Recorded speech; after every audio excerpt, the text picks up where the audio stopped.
మరి సమయంలో సీనియర్ దైవజనులు పాస్టర్ పీటరయ్య గారు వారు కూడా మన మధ్యకు వచ్చి ఉన్నారు. వారు కూడా వేదిక మీదకి రావాల్సినదిగా వారిని ప్రేమతో ఆహ్వానిస్తున్నాం. పీటరయ్య గారు వేదిక మీదకి రావాల్సినదిగా ప్రభుపేట మనం చేస్తున్నాం. మీకు ఇచ్చిన పాటల పుస్తకంలోంచి 30వ నంబర్ పాట పాడుకుని దేవుని నామాన్ని గణపరుచుకుందాం. ప్రియులారా, నా ప్రాణము నా జీవము నీవే యేసయ్యా, నీ ప్రాణమిచ్చి నన్ను బ్రతికించినవయ్యా.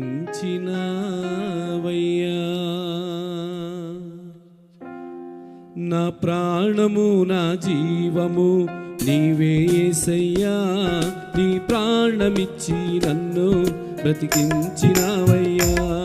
నా ప్రాణము నా జీవము నీవే యేసయ్యా, నీ ప్రాణమిచ్చి నన్ను బ్రతికించినవయ్యా.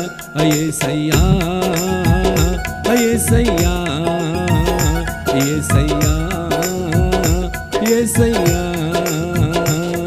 నా ప్రాణము నా జీవము నీవే యేసయ్యా, నీ ప్రాణమిచ్చి నన్ను బ్రతికించినవయ్యా.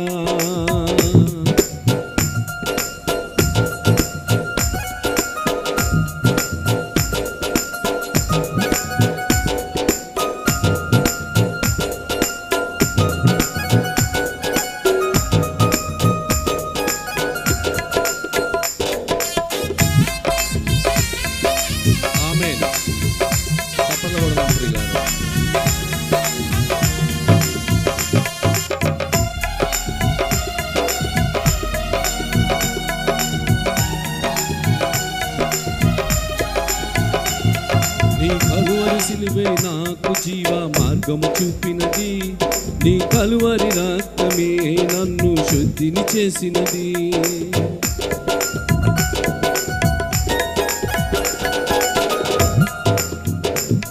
నీ కలువరి సిలువే నాకు జీవ మార్గము చూపినది, నీ కలువరి రక్తమే నన్ను శుద్ధిని చేసినది.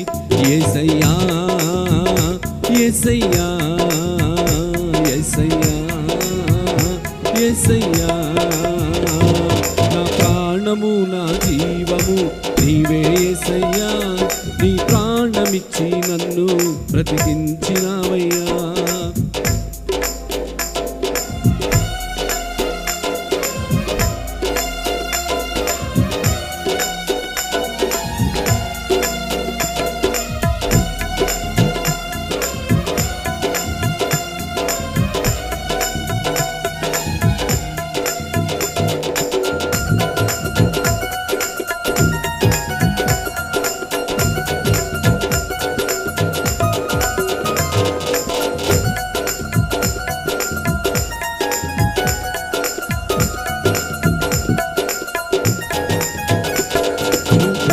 గాయములే నాకు స్వస్థతనిచ్చినది, నీ బళ్ళపు కోటే నా పాపం బయటకు లాగినది.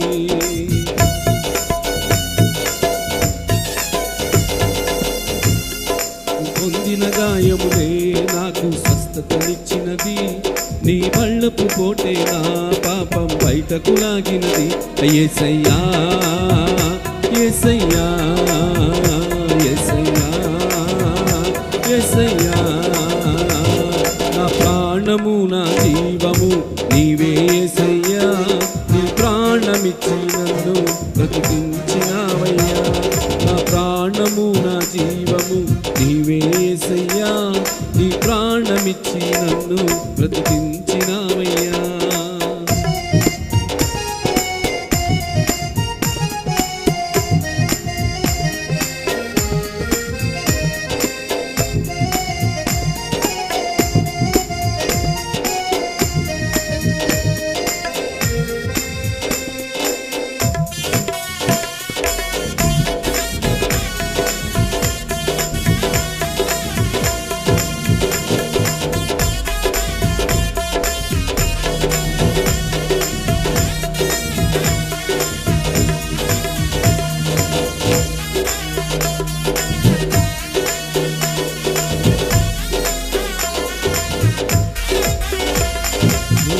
కార్చిన కన్నీరే నాకు వేదన తీర్చినది, నువ్వు పొందిన శ్రమలే నాకు నిత్య శాంతినిచ్చినది.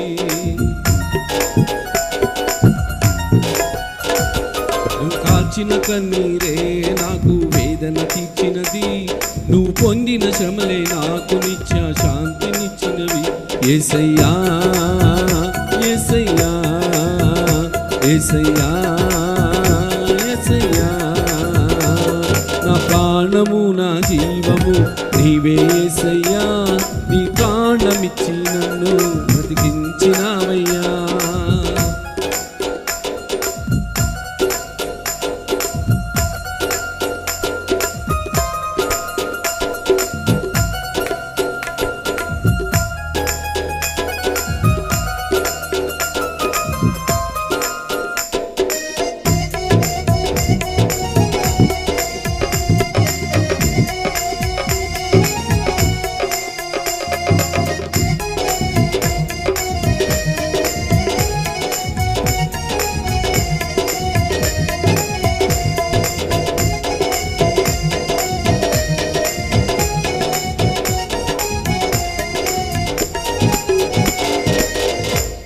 నువ్వు పొందిన వేదనయే నాకు ఊపిరినిచ్చినది, నువ్వు పొందిన మరణమే నాకు పాప క్షమాపణిచ్చినది.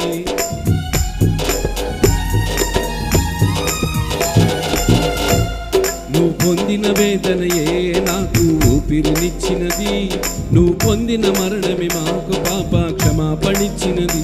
యేసయ్యా యేసయ్యా యేసయ్యా యేసయ్యా, నా ప్రాణము నా జీవము నీవే యేసయ్యా, నీ ప్రాణమిచ్చి నన్ను బ్రతికించినావయ్యా. నా ప్రాణము నా జీవము నీవే యేసయ్యా, నీ ప్రాణమిచ్చి నన్ను బ్రతికించినావయ్యా. యేసయ్యా యేసయ్యా యేసయ్యా యేసయ్యా యేసయ్యా యేసయ్యా యేసయ్యా యేసయ్యా. హల్లెలూయా ఆమేన్ ఆమేన్ ఆమేన్ హల్లెలూయా. Praise lord. మరి సమయంలో కల్వరి ప్రార్థనా మందిరం బ్రదర్ వెంకటేష్ గారు మరి ఒక పల్లవి ఒక చరణం పాడుచున్నప్పుడు దయచేసి ఆ యొక్క కానుక బ్యాగ్స్ అన్నీ కూడా అవి తీసుకొని రావాల్సినదిగా ప్రభుపేట మనం చేస్తున్నాం. త్వరగా రావాలి బ్రదర్. బ్రదర్ వెంకటేష్ అన్న గారు పాట పాడుచున్నప్పుడు మనమందరం చప్పట్లు జరుస్తూ దేవుని యొక్క నామమును మహిమపడతాం. హల్లెలూయా. దేవుని నామానికి మహిమ కలుగును గాక. సమయంలో మరొక గీతాన్ని ఒక పల్లవి ఒక చరణం పాడుకొని దేవుని నామాన్ని మహిమపరుద్దాం.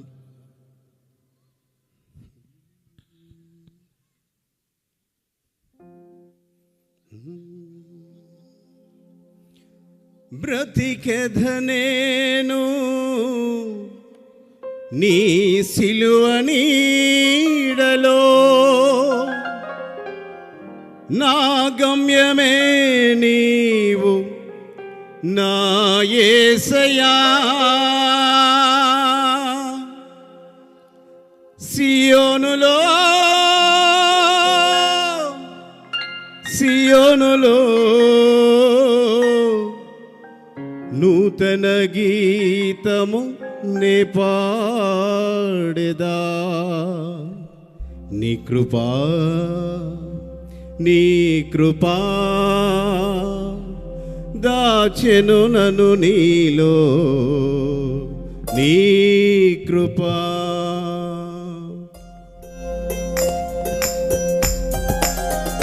నా కృప నిధివి నీవే, నా మంచి కాపరివి.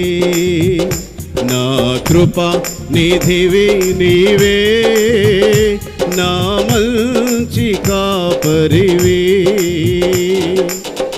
నీ మరువలేనయ్యా నీ ప్రేమను, తలచుచు సాగెదను నీ కృపను.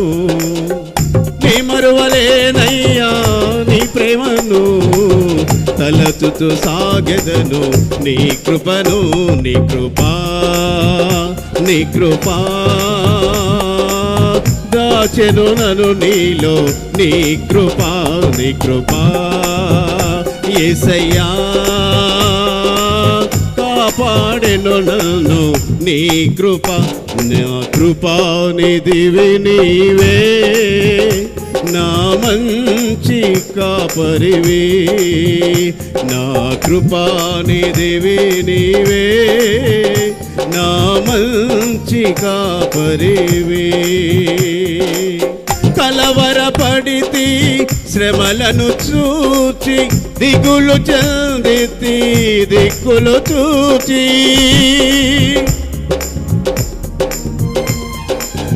కలవరపడితి శ్రమలను చూచి, దిగులు చెందితి దిక్కులు చూచి. ఆధారమై ఆనందమై, ఆధారమై ఆనందమై, నా ప్రక్క నిలచిన బలవంతుడా. ఆమేన్. నా ప్రక్క నిలచిన బలవంతుడా. నీ కృపా నీ కృపా దాచెను నన్ను నీలో. నీ కృపా నీ కృపా యేసయ్యా కాపాడెను నన్ను. నీ కృపా నా కృపా నిధివి నీవే, నా మంచి కాపరివి. నా కృపా నిధివి నీవే, నా మంచి కాపరివి. హల్లెలూయా.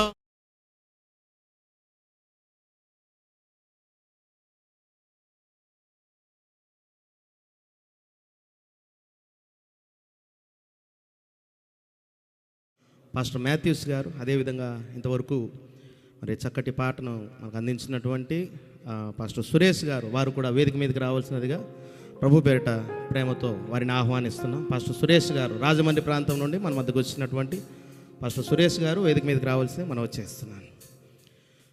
మరి అతి ప్రాముఖ్య సమయంలోనికి మనం వచ్చి ఉన్నాం కాబట్టి విత్తబోయే వాక్య పరిచర్య నిమిత్తమై మన మధ్యలో ఉంటున్నటువంటి క్రిస్టియన్ పాస్టర్స్ అసోసియేషన్లో ముఖ్య పాత్రగా వాడబడుతున్నటువంటి పాస్టర్ డానియల్ గారు వాక్య పరిచర్య నిమిత్తమై ప్రార్థనలో నడిపించవలసిందిగా ప్రభుపేట మనం వచ్చేస్తున్నాం.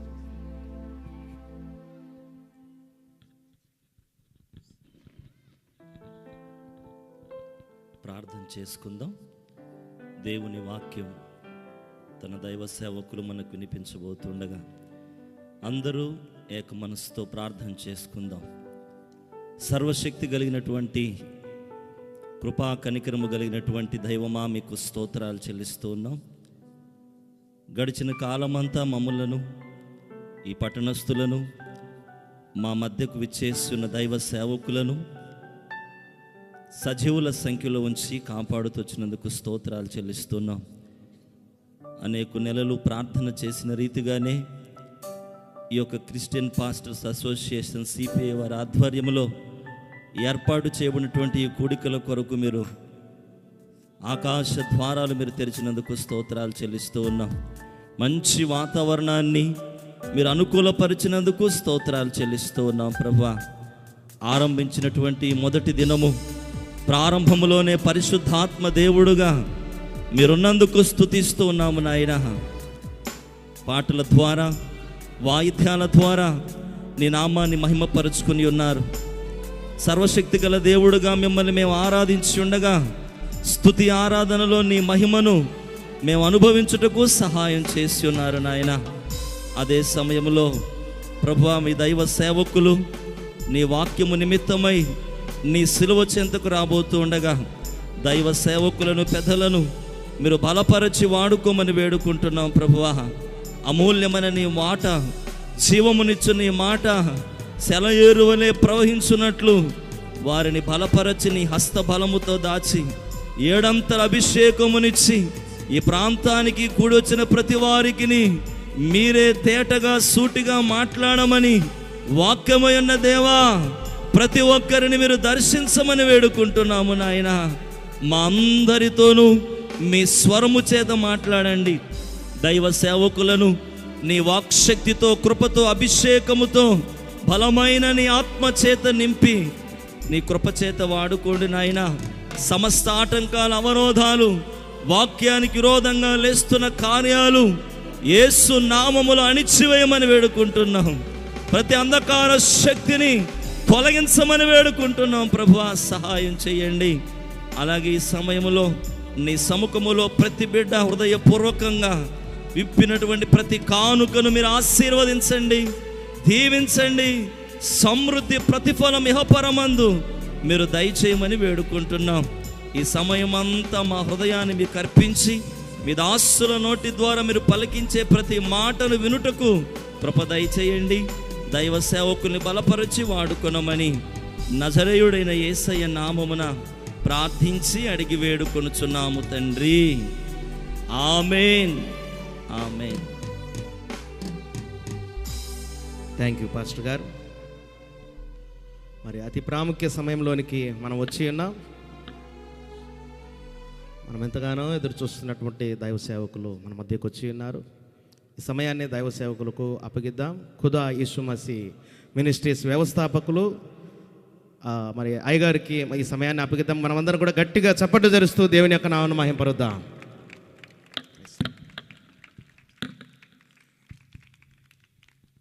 మంచిది.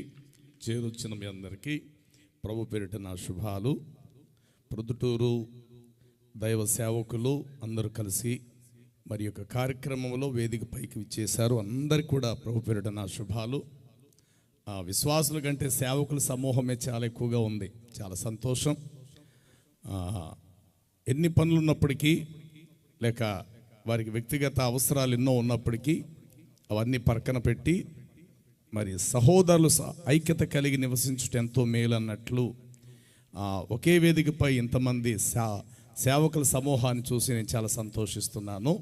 ఈ విధముగా ఈ కార్యక్రమాన్ని లేక ఈ 3 దినాల సభలను ఏర్పాటు చేస్తున్నటువంటి దీన్ని కార్యక్రమం వెనకాతలు ఉండి నడిపిస్తున్నటువంటి సేవకుల బృందం, సహోదరులు అందరికీ కూడా ప్రభు పేరిట శుభాలు. మంచిది. దాదాపు సంవత్సరం చివరి దినాల్లో మనం ఉన్నామని చెప్పుకోవచ్చు. ఈ నెల ముగిస్తే వచ్చేది డిసెంబర్ మాసం. క్రిస్మస్ కార్యక్రమాలు చాలా వరకు జరుగుతాయి. మరి ఎవరు కూడా ఖాళీగా ఉండేటువంటి పరిస్థితి అయితే కాదు. దానికి ముందుగా ఈ నెలలో ఏర్పాటు చేయబడిన సభలకు పిలువబడిన నన్ను బట్టి, లేకపోతే నాకు ఇచ్చిన అవకాశాన్ని బట్టి ప్రభుకు నేను వందనస్తుడనై ప్రభుని స్తుతిస్తున్నాను. మరి ప్రొద్దుటూరు ప్రాంతానికి నేను క్రొత్తేమి కాదు. చాలా పర్యాయములు మీ మధ్యకు రావటం జరిగినది. చాలా పర్యాయములు ఇదే వేదిక మీద దేవుని వాక్యాన్ని మీతో పంచుకోవటం చాలా సంతోషదాయకం. మరొక అవకాశం ప్రభువు నాకు ఇచ్చినందుకు గాను ప్రభువు నాకు నేను వందనస్తుడనై ప్రభువుని నేను స్తుతిస్తుంటున్నాను. ప్రియులారా, మన మధ్య ఇంకా రేపు ఎల్లుండ మరొక 2 దినాలు కూడా ఉన్నవి కాబట్టి ఆసక్తితో మనం ఈ స్థలానికి పరుగులు తీస్తూ మనం వద్దాం. వినూతనమైన విషయాలతో ప్రభు మనలను దర్శించున్నట్లుగా వినేటువంటి ప్రతి మాట అది మనకు మాత్రమే గాక ఇతరులకు ప్రయోజనం కలుగునట్లు మన బాణాలను నీళ్లతో నింపుకొని అనేకులకు సేద తీర్చడానికి ఖాళీ బాణలుగా బావి యొద్దకు, క్రీస్తు యొద్దకు మనం చేరుకుందాం. ఆయనలో ఉండేటువంటి మధురమైన జీవజలాన్ని మన హృదయాల్లో నింపుకుందాం. వాటిని మన కుటుంబాలకు, మన కావలసిన వారికి ఆ జీవపు ఊటలను అందించి ఒక సమరయ స్త్రీ ఎట్లాగైతే ప్రభు యొద్దకు అనేకులను, సమరయ గ్రామస్తులను నడిపించినదో ఆ రీతిగా అనేకులను ప్రభు యొద్దకు నడిపించడానికి సిద్ధపడదాం. ఇంకా రేపు ఎల్లుండి కూడా 2 దినాలు ప్రభు మన ఎదుట ఉంచారు కనుక ప్రార్థనా పూర్వకంగా అందరూ కూడా సిద్ధపడండి. మంచిది. దేవుని వాక్య భాగానికి మనం వెళదాం. సంకీర్తన భాగము 116వ సంకీర్తన 16వ వచనాన్ని చదివితే భక్త దావీదు దేవుని సన్నిధానములో ఇట్లా ప్రార్థన చేస్తాడు. 116వ సంకీర్తన 15వ వచనం కానించి చదువుదాం. 15వ వచనము కానించి, నిజముగా నేను నీ సేవకుడను అన్న మాట కానించి. ఎవరి చేతిలో బైబిల్ లేవా? మరి ఎవరు చదవరే?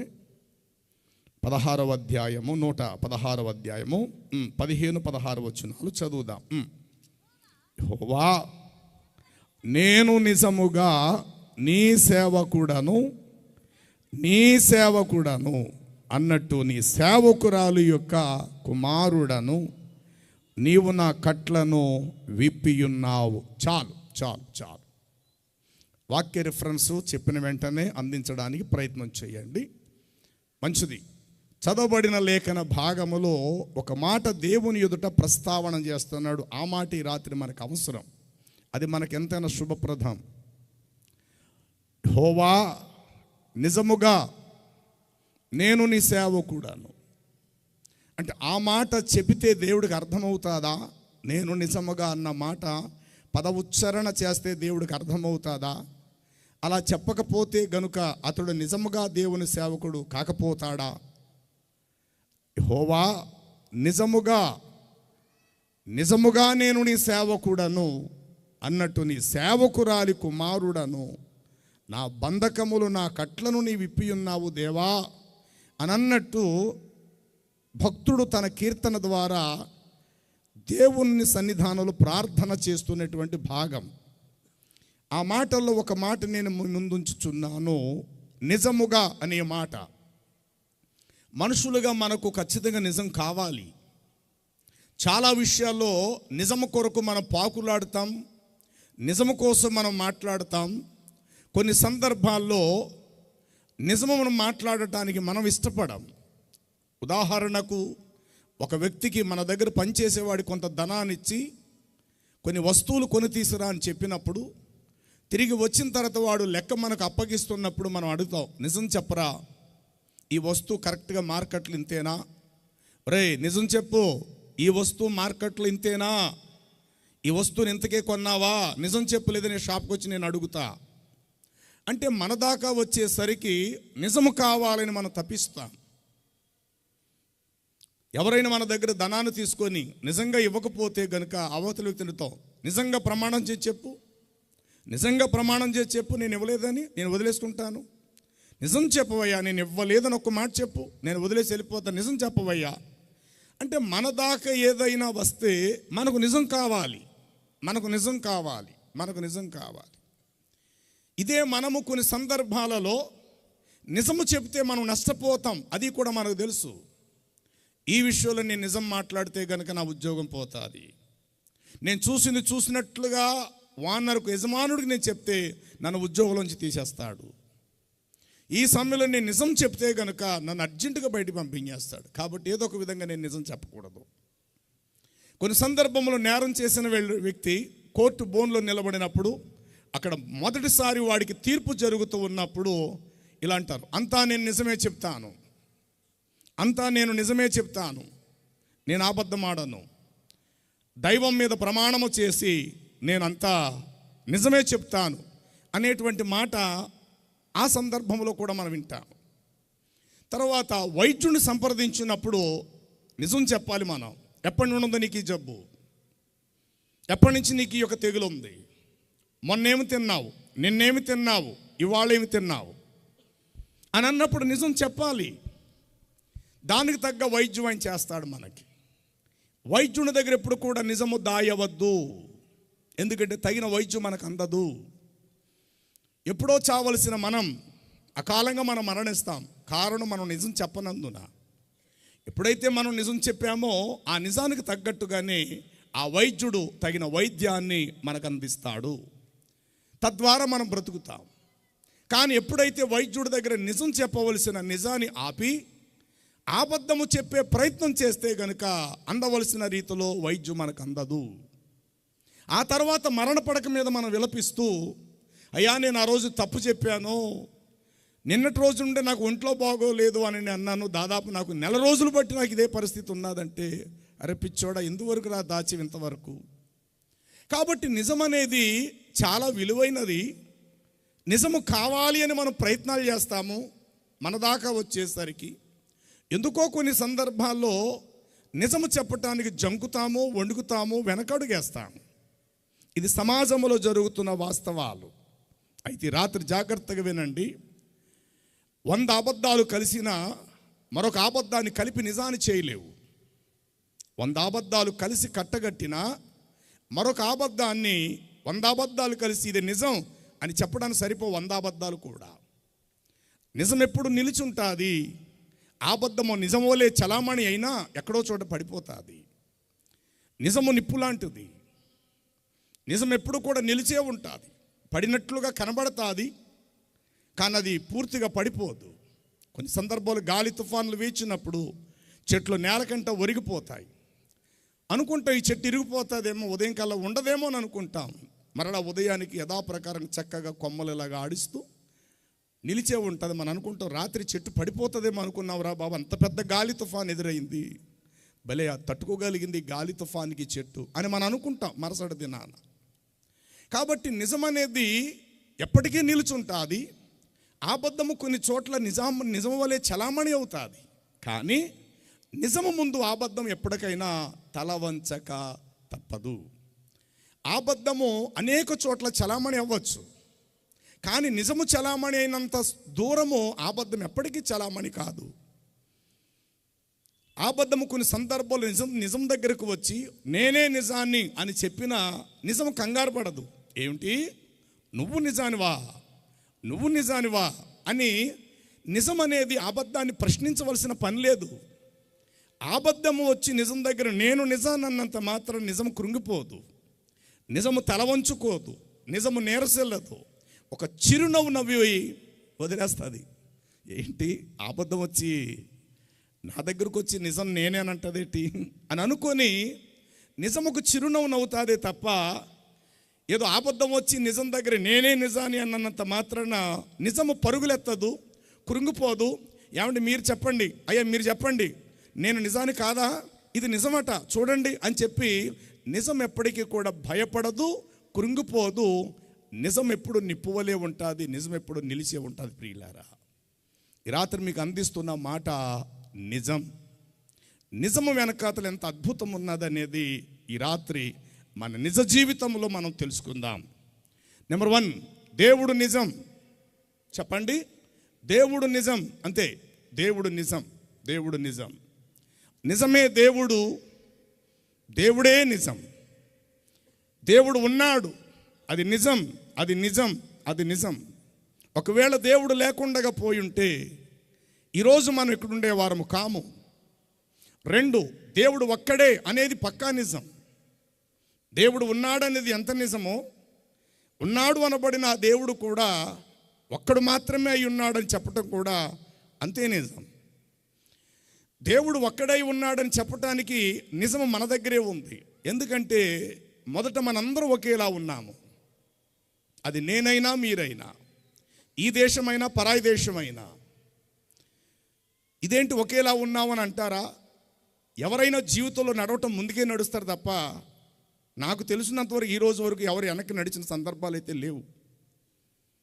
మీరు ఎక్కడికైనా ప్రయాణం చేయండి, ఎంత దూరమైనా ప్రయాణం చేయండి, అడుగులు నీకు ముందే పడతాయి, ముందుకే వేసుకుంటూ వెళ్తావు. నేను అలాగే నడుస్తాను. మరి నీకు నాకు ఒకే రకమైన నడవడిక రావడానికి కారణం ఏంది? అలాగే నేను కంటితోనే చూస్తాను, చెవితోటే వింటా, నోటితోనే మాట్లాడుతున్నా. నేను చేసినట్లుగా నాకు కలిగినట్లుగా నీకు అలాగే ఉండటానికి కారణం ఏంటి? అలాగని చెప్పి నీ తల్లిదండ్రులు నా తల్లిదండ్రులు ఒకరా? కాదు సుమా. నువ్వెక్కడో ఎవరికో పుట్టావు, నేనెక్కడో నేను ఎవరికో పుట్టాను. నా తల్లిదండ్రులు వేరు, నీ తల్లిదండ్రులు వేరు. కానీ నీ జనన విధానం, అలాగనే నీ యొక్క జీవన విధానం, జనన విధానం, జీవన శైలి విధానం ఒకేలా ఉంది. ఖచ్చితంగా ఆకలేస్తే ఏదో ఒక తిని బ్రతుకుతావు నువ్వు. నాకు ఆకలేస్తే ఏదో తిని నేను బ్రతకాలి.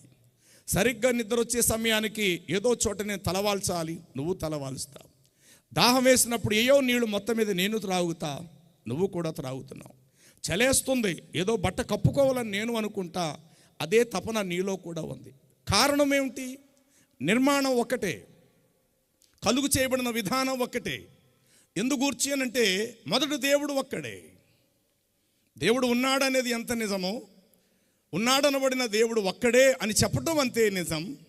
ఆ ఒక్క దేవుని చేతుల మీద నిర్మించబడిన మనమందరం విశ్వవ్యాప్తముగా అందరము ఒకే విధానంగా మనం ఉన్నాం. రంగులు మారచ్చు, ముఖ రూప వర్ణము మారచ్చు, మనుషులు ఎత్తు పొడుగు అనేవి మారచ్చు, భాష మారచ్చు, ప్రదేశాన్ని బట్టి రుచులు మారచ్చు, చేసే పనులు మారచ్చు, ఉద్దేశాలు మారచ్చు. కానీ నిర్మాణం, వైఖరి, విధానం సమస్తము ఒకేలా ఉన్నాం. నాకు చివరిలో ఉన్నట్టు చిటికిన వేలు నీకు కూడా చివరిలోనే ఉంది ఆ చిటికిన వేలు. నాకు మొదటిలో ఉన్నట్టుగానే బ్రొటన వేలు నీకు కూడా మొదటిలోనే ఉంది బ్రొటన వేలు. ఇలాగ నిర్మాణం ఒకే క్రమంలో ఉండటానికి కారణం ఏమిటి అని అంటే, మొదట దేవుడు ఉన్నాడనేది ఎంత నిజమో, ఉన్నాడనబడిన దేవుడు ఒక్కడై ఉన్నాడు అని నమ్మటం అంతే నిజం. ఆ ఒక్క దేవుడు ఏమై ఉన్నాడో చూద్దాం. ఇర్మియా గ్రంథం 10 అధ్యాయం 10 వచన భాగాన్ని చదువుదాం. ఇర్మియా గ్రంథం త్వరగా చదవాలి, వెంటనే అందించాలి. 10 వచనం. యెహోవాయే నిజమైన దేవుడు, ఆయనే జీవము గల దేవుడు, సదాకాల విశ్వమంతటికి ఆయనే రాజు, ఆయనే మహారాజు. చాలు చాలు చాలు చాలు. యెహోవాయే నిజమైన దేవుడు అంటే కాదన్న వారు ఉన్నారా? ఎస్, ఉన్నారు. ఇది మాత్రమే బంగారం అంటే కానివి కూడా ప్రకాశించేవి చాలా ఉన్నాయి. ప్రతిదానికి మెరుపున్నంత మాత్రాన బంగారపు ఛాయలోకి, బంగారపు లెక్కలోకి తీసుకురావద్దు. బంగారం అంతస్తు ఎప్పటికీ బంగారముదే. బంగారము లాగా కనబడే వస్తువులు, మెరుపు మెరిచే వస్తువులు సమాజంలో చాలా ఉండొచ్చు. మట్టి కుండ మీద, మట్టి పెంకు మీద కూడా బంగారపు పూత పోయవచ్చు, గోల్డ్ కలర్. దానిని సూర్యరశ్మి వెలుతురులో తీసుకొస్తే ఆ వెలుతురికి అది కూడా మెరిపిస్తుంది, కలర్ గోల్డ్ కలర్. లోపల ఉన్నది మట్టి, బంగారపు ఆ యొక్క మట్టి కుండ, మట్టి పెంకు, దాని మీద గోల్డ్ కలర్ వేస్తాం. ఒరిజినల్ బంగారాన్ని తీసుకెళ్ళి ఆ వెలుతురులో పెట్టి, మట్టి కుండ మీద కూడా బంగారపు పూతను తీసుకెళ్ళి అక్కడ పెడితే ఇంచుమించు రెండు ఒకేలాగుంటాయి. దూరం నుండి చూస్తే రెండూ మెరుస్తాయి. కానీ అందులో ఒకటి మాత్రమే నిజానికి బంగారం, ఒకటి బంగారంలాగా భ్రమింప చేయవచ్చునేమో, కానీ నిజానికి అది బంగారంతో సాటి అయినది కాదు. ఇది వాస్తవం. ఎట్లా మనము దీనిని గ్రహిస్తున్నామో, యెహోవాయే నిజమైన దేవుడనే మాట ఎందుకు వచ్చింది అనంటే, కానివి కూడా ఉన్నవి అని మనం నమ్మాలి. అబద్ధం ఎవరిని బ్రతికించదు. అబద్ధంలో మరణం ఉంది. అబద్ధం అనే దానిలోనే నాశనం ఉంది. నిజములో మేలుంది, నిజములో ప్రయోజనం ఉంది. కానీ కొన్ని సందర్భాలు అంటే, ఒరే నిజం చెప్తే మనం బ్రతకలేవురా, అబద్ధం చెప్పి బ్రతికేద్దాంరా అని అనుకోవచ్చు. కానీ అబద్ధం ఎప్పటికైనా నీకు నష్టమే దారితీస్తుంది. నిజములో జీవింపచేసే గుణం ఉంది. ఎందుకంటే నిజము మంచి, నిజములో మంచి ఉంది. నిజం అనేది జీవింపచేస్తుంది. అబద్ధము తాత్కాలికంగా ఉపయోగపడచ్చు, కానీ చివరి వరకు నీ జీవితంలో అబద్ధము నేను బ్రతికిస్తుంది అనేది పక్క అబద్ధం. చివరి వరకు నేను బ్రతికిస్తుంది అనేది మాత్రం నిజం కాదు. అబద్ధము ప్రస్తుతం నీకు కష్టతరంగా ఉన్నా, నిజాన్ని అనుసరించే నీవు బ్రతుకు కొంచెం కష్టంగా ఈడుస్తూ ఉన్నా, ఆ నిజమే ఒకరోజు నిన్ను వర్ధిల్లింప చేస్తుంది. నిజము దగ్గర ఎవరైనా తలవంచాలేమో, కానీ నిజము ఎవరి దగ్గర కూడా తలవంచవలసిన అవసరత నిజానికి ఎప్పటికీ లేదు. నీతిమంతుడు సింహం వలె ధైర్యముగా ఉండును. ఎందుకంటే నిజములో ధైర్యం ఉంది, నిజములో ధైర్యం ఉంది. ఇప్పుడు ఉదయం అయ్యింది, ఎవరో వచ్చి నా ఇంటి తలుపు తట్టారు. గబగబా ఇదేంటి తెల్లవారు 4 అయింది, ఇప్పుడు ఎవరబ్బా తలుపు కొట్టారు అని చెప్పి నేను గబగబా వచ్చి తలుపు తీసా. ఎదురుగా నాకు పోలీసు వాళ్ళు కనబడ్డారు. ఎట్రా మనిషిని చంపేసి నీ గుమ్మలో పడేసి హాయిగా నిద్రపోతావేట్రా అని నన్ను అన్నాడు. నేను వెంటనే కింద చూసా, నా గుమ్మం దగ్గర శవం ఉంది. శవాన్ని అయితే ముందు చూడలేదు, తలుపు తట్టిన వాడిని ఎదుర్కొంటా చూశాను. ఆ తర్వాత కింద చూసేసరికి నా ఇంటి తలుపు ముందే చచ్చిపోయిన శవం ఉన్నది. ఎవరు చంపేశారో, ఏ రాత్రి వేళ ఎవరు పొడిచి వాడిని అక్కడ పడేశారో నాకు తెలదో. నేనైతే నా భార్య బిడ్డలతో హాయిగా నేను ఇంట్లో నిద్రపోతున్నాను, ఆ సంగతి నాకు తెలదో. ఎరా నీ ఇంటి ముందు శవాన్ని పెట్టుకున్నావు, నీ తలుపు దగ్గరే శవాన్ని పెట్టుకున్నావు, లోపల హాయిగా పడుకున్నావేట్రా, బయటికి రా, జీబెక్కు. సార్ ఈ శవానికి నాకు సంబంధం లేదు సార్, ఎవరు చంపేశారు నాకేం తెలుసు సార్. ఒరే అన్నీ చెప్పకరా, శవం నీ ఇంటి ముందు ఉంది కాబట్టి నువ్వే చంపేసావురా అంటారు అవతల వాళ్ళు. సార్ మీరు నిజం మాట్లాడండి, ఒకవేళ నిజంగా నేను చంపేవాడిని అయితే నేను ఎందుకుంటాను ఊళ్ళో, ఎక్కడికో నేను పారిపోయి ఉండేవాడిని. అసలు ఈ చావుకి నాకు సంబంధం లేదు. రాయ్ ఇంటి తీసుకెళ్ళి జీబెక్కించండి రా అని అనొచ్చు. పదండి సార్ వస్తాను మీతో పాటు. చెప్పండి ఎక్కడ రమ్మంటారు అక్కడికి వస్తా, నడండి ఏ కోర్టుకైనా రెడీ, నేను ఎక్కడికైనా నేను రెడీ, పదండి. ఇంత ధైర్యం నాలో ఎందుకు తెలుసా? నిజంగా వాడిని నేను చంపలేదు, అసలు ఆ చావుకి నాకు సంబంధము లేదు. నేనెందుకు భయపడిపోవాలా, నాకెందుకు చెమటలు పట్టేయాలా, నేనెందుకు వాళ్ళ కాళ్ళ ఏళ్ళ పడిపోయి భయపడిపోయి అయ్యా నన్ను క్షమించండి బాబాయ్ బాబాయ్ని నేనెందుకు బ్రతిమలాడాలా? జీపు గారు నడుచుకుంటూ వచ్చేస్తాను, ఈ టెస్ట్ గారు ఇంకో టెస్ట్గా అయినా వస్తాను, కమాన్ ఎక్కడికైనా రెడీ, నేను రెడీ. కారణం ఆ చావుకి నాకు సంబంధం లేదు. అంటే తప్పు చేయని వ్యక్తి నిర్భయముగా ఒక నిజముగా నేను ఎట్లా నిలబడగలుగుతానో, నిజంగా చంపిన వ్యక్తి అయితే ఆ చోట అక్కడ అలాగ ప్రవర్తించలేడు. నీతిమంతుడు సింహము వలె ధైర్యముగా ఉండును. నెంబర్ 1, ఈ రాత్రి నువ్వు ఎంత నిరుపేదమైన కావచ్చుగాక, ఈ స్థలానికి వచ్చిన నీవు సరిగ్గా ఒక పూట ఉంటే ఒక పూట ఆహారము లేకపోయి ఉండొచ్చుగాక, ఉండడానికి తలదాచుకోవడానికి గుప్పుడు నీడ నిజంగా నీకు లేకపోవచ్చు గాక, కానీ ఒకటి మాత్రము నిజము, దాన్ని బట్టి నువ్వు అతిశయించు. అదేంటో తెలుసా? నిజమైన దేవుని చెంత నువ్వు ఉన్నావు, నిజమైన దేవుని నువ్వు అనుసరిస్తున్నావు, నిజమైన దేవుని నీవు కలిగి ఉన్నావు. అదే నీ అతిశయం. ఏమంటే మెడ నిండా బంగారములాగా కనబడేటువంటి రోల్డ్ గోల్డ్ మెడ నిండా వేసేసుకోవచ్చు గాక, కష్టకాలములు అందులో ఒక్కటి కూడా నీకు సహాయపడదు. నువ్వు ధరించుకొని పెద్ద కారులో నువ్వు ప్రయాణం చేయొచ్చు, నువ్వు కట్టే పట్టు వస్త్రాన్ని బట్టి, నువ్వు ఎక్కిన ఖరీదైన కారును బట్టి అందరూ అనుకుంటారు ఆవిడ మెడ నిండా ఉన్నది నిజానికి బంగారమే అని. అందులో ఒక్కటి మాత్రమే రియల్ ఒరిజినల్ నక్లీస్, ఒక చిన్న గొలుసు మాత్రం నిజమైంది పెట్టావు. మిగతా చెవులకు, చేతులకు, మెడకు అంతా రోల్డ్ గోల్డే. ఇత్తడి దాని మీదో లేకపోతే ఇనపో దాని మీద ఒక బంగారు పూత పూసినట్టు పూసేశారు. నువ్వు ఎక్కిన ఖరీదైన కారును బట్టి, నువ్వు కట్టిన ఖరీదైన పట్టు వస్త్రాన్ని బట్టి, నీ శరీరం యొక్క తెలుపు యొక్క రంగును చూసి అబ్బో ఎవరు పెద్దింటి మనిషి అని అనుకోవచ్చు. 10 మంది నీకు దారి మార్గం సరళం చేయొచ్చు, నువ్వు లోపలికి ఘనంగా రావచ్చు. అలాగని చెప్పి నీ ఒంటి మీద ఉన్నదంతా కూడా నిజమైన బంగారం కాదు. అదే సమయంలో నీ బిడ్డకి యాక్సిడెంట్ అయింది, చెప్పారు స్పాట్లో 10 లక్షలు కావాలి, ఆపరేషన్ జరుగుతుంది అని. నీ ఒంటి మీద ఉన్నదంతా తీసుకెళ్ళి బంగారం దుకాణంలో అమ్మడానికి ప్రయత్నం చేయి, దమ్మిడి పైసా ఇవ్వడు దానికి. నీ ఒంటి మీద ఉన్న చేతులకున్నవి, ముక్కుకున్నవి అన్నీ కూడా తీసేయి, అవన్నీ రోల్డ్ గోల్డ్. అవన్నీ తీసుకెళ్ళి మార్కెట్లో పెట్టి, అయ్యా నా బిడ్డ చావు చిస్తులో ఉన్నాడు, 10 లక్షల రూపాయలు అర్జెంటుగా కావాలి, ఇవన్నీ తీసేసుకోండి, నా 10 లక్షలు ఇవ్వండి అంటే కనుక పైసా కూడా నీ చేతిలో పెట్టాడు. కారణం ఏంటో తెలుసా? నిజానికి బంగారము కాదు. అయితే వాటన్నిటి మధ్యలో ఒక చిన్న సన్నటి గొలుసు మాత్రమే నిజమైన బంగారం. అప్పుడన్నా అయ్యా వీటికి ఇవ్వకపోయారు, కనీసం దీనికైనా ఏమైనా డబ్బులు ఇస్తారా? అప్పుడు అతడు దానిని గీటు రాయి అంటారు, ఆ గీటు రాయి మీద దాన్ని గీసేసరికి, సార్ ఇది మాత్రమే నిజమైన బంగారం సార్ అంటాడు పక్కన ఉన్నవాడు.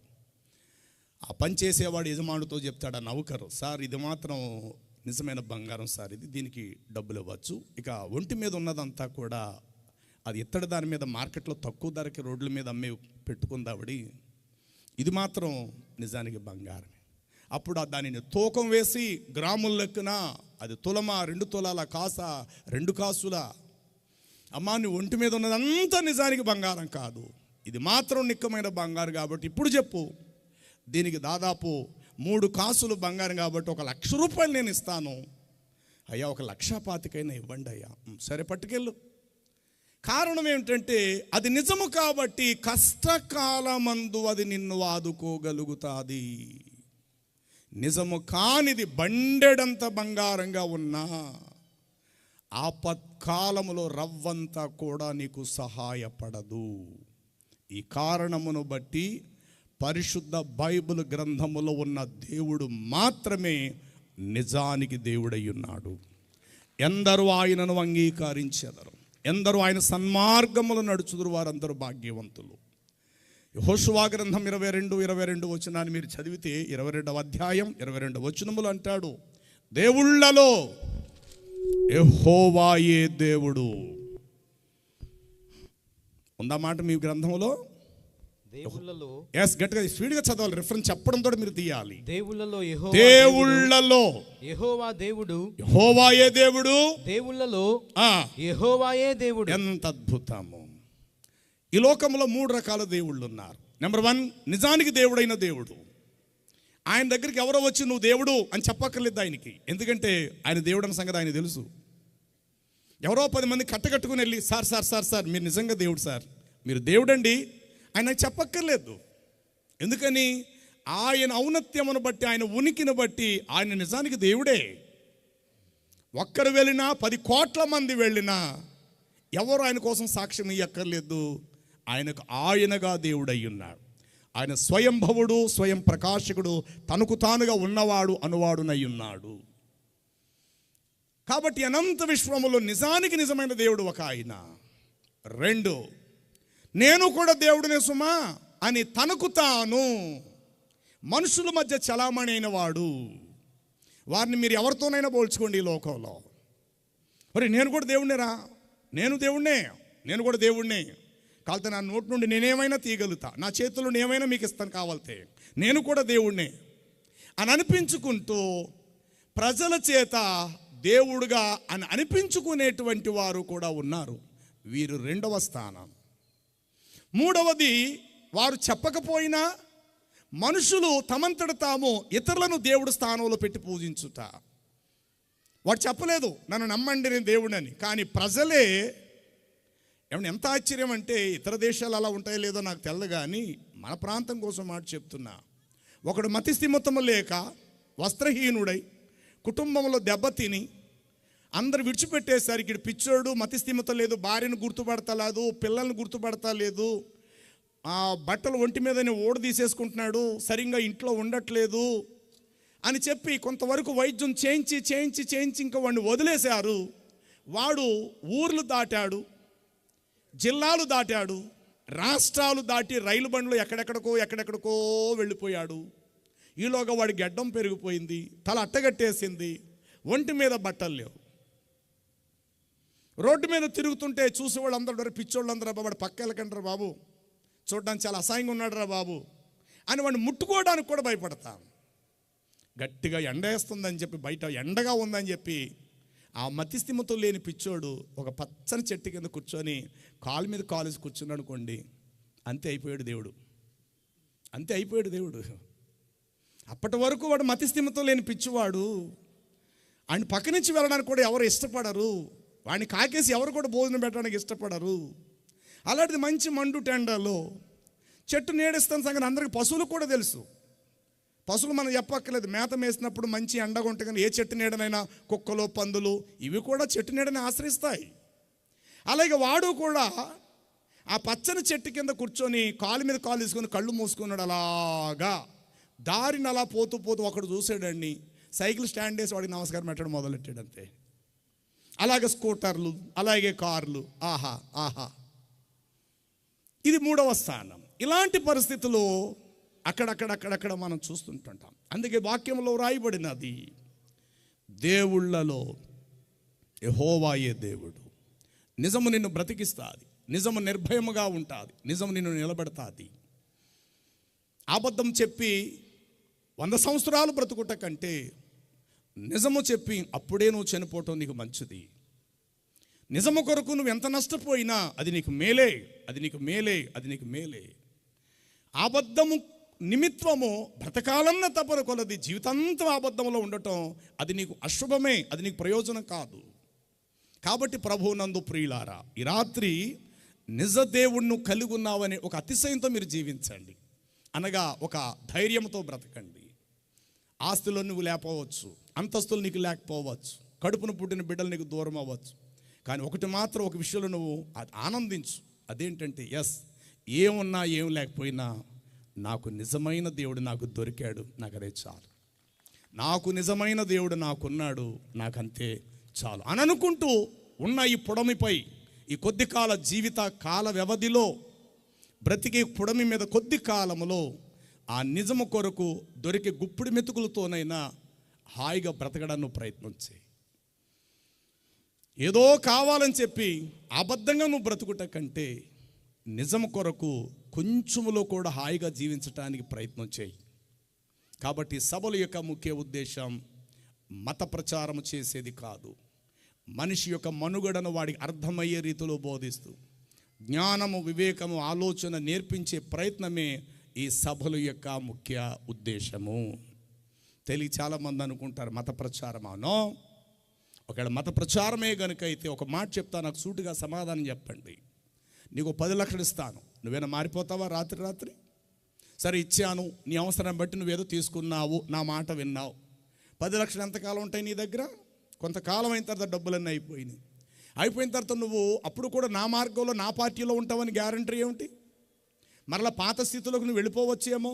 మరలా అప్పుడు నేను నీ దగ్గరకు వచ్చి, ఏమబ్బాయి 2 సంవత్సరాల క్రితం నీకు 10 లక్షలు ఇచ్చానే, నా మతంలో ఉంటానని మరీ చెప్పి నువ్వు కాగితం రాసావు కదా, మరలా ఏంటి నువ్వు ఎలా వెళ్ళిపోయావు అని ఒకవేళ నేను నిన్ను అడిగితే, సార్ మీరు ఇచ్చిన 10 లక్షలు నిన్నటితో అయిపోయినవి, మరలా ఇంకో 10 లక్షలు ఇస్తానంటే చెప్పండి, మరలా మీ మతంలోనే ఉంటాను అని అంటే కనుక, మరలా నేను ఇంకో 10 లక్షలు ఇస్తే కనుక, ఇలా ఎంతకాలానికి ఎవడికిస్తానండి నేను?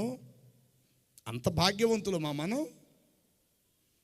కాబట్టి చాలామంది అవివేకంగా ప్రవర్తిస్తారు. వారు డబ్బులు ఇచ్చో లేకపోతే ఏదో పెట్టి. నో, ఇది మనసు మార్పిడి తప్ప మతము మార్పిడి కాదు. వాస్తవం, ఇది నిజం. ఎందుకంటే ఒకవేళ డబ్బుతో ఎవడు మారడో, ఎందుకంటే నేను అన్నమే తింటున్నా, నువ్వు అన్నమే తింటున్నావు, ఎవడు మార్చేసుకుంటాడండి? మతం మారటం కాదు, ఇది అభిప్రాయం మార్చుకోవటం, నడిచిన జీవన విధానం మార్చుకోవటం. ఎస్, నిన్నటి వరకు నేను ఇలా బ్రతికాను కదా, ఈ జీవితంలో నాకు అన్నీ ఇలాగ ఎదురైనాయి కదా, వారేదో చెప్తున్నారు, ఇదంతవరకు నిజం, ఒకసారి నమ్మి చూద్దాం. ఇప్పటి వరకు నా దారిలో నేను ఉన్నాను కదా, నా మార్గంలో నేను ప్రయాణం చేశాను కదా, ఒక్కసారి వారేదో ఇది మంచి అంటున్నారు కదా, ఒకసారి ఆలోచిద్దాం అని చెప్పి నువ్వు అడుగు వేయచ్చు. అందులో నీకు ప్రయోజనం కనపడవచ్చు, అందులో నీకు మేలు కలగచ్చు. అప్పుడు నువ్వు అనుకోవచ్చు, ఎస్, నిన్నటి వరకు నేను జీవించిన నా జీవన విధానాన్ని బట్టి, ప్రస్తుతం నూతనంగా అడుగు వేసిన ఈ జీవన విధానాన్ని బట్టి చూస్తే మునుపటి కంటిది ఎంతో నాకు ప్రయోజనకరంగా ఉందని చెప్పి అక్కడే నువ్వు ఆగవచ్చు. నీకు మంచి నీళ్ళు ఇస్తాను, మురుకు నీళ్ళు ఇస్తాను, ఎంతకాలం మురుకు నీళ్ళు తాగుతావు? ఇప్పుడు నీళ్ళు అనేటువంటి వాటికి, మంచి నీళ్లు అనే వాటికి 2 అక్షరాలు తేడా. అవి నీళ్ళే, ఇవి నీళ్ళే. కాకపోతే కాళ్ళు కడుక్కోవడానికి నీళ్లు ఉపయోగిస్తాం, కంఠంలో నీళ్లు త్రాగటానికి మంచి నీళ్లు ఉపయోగిస్తాం. మంచి నీళ్లు అడిగి కాళ్ళ మీద పోసుకుంటే కనుక అవతల వాళ్ళు మనల్ని గద్దిస్తారు, ఏమైనా బుద్ధి లేదయా, కుండలో చల్లటి నీళ్లు చేతులు కడుక్కొని మరి నీకు ఇచ్చాను, ఏదో మండుటెండలో వచ్చావు కదా త్రాగుతావేమో అనుకొని గబగబా చేతులు శుభ్రం చేసుకొని మరి నీకు 3 నీళ్ళు ఇచ్చాను.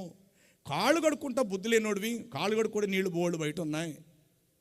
ఇవి కాళ్ళు కడుక్కునే నీళ్లు కావు, కడుపును సేద తీర్చుకునే నీళ్ళు ఇవి. కాబట్టి నీళ్లు, మంచి నీళ్లు ఎట్లాగైతే ఉన్నాయో, యెహోవా మంచివాడు, నేను గొర్రెలకు మంచి కాపరిని, అలాగనే మంచి గోధుమ పంటతో నేను మిమ్మలను తృప్తిపరుస్తాను. ఈ విధముగా ఆలోచిస్తే ప్రియులారా, నిజమైన దేవునిలో మంచి ఉంది.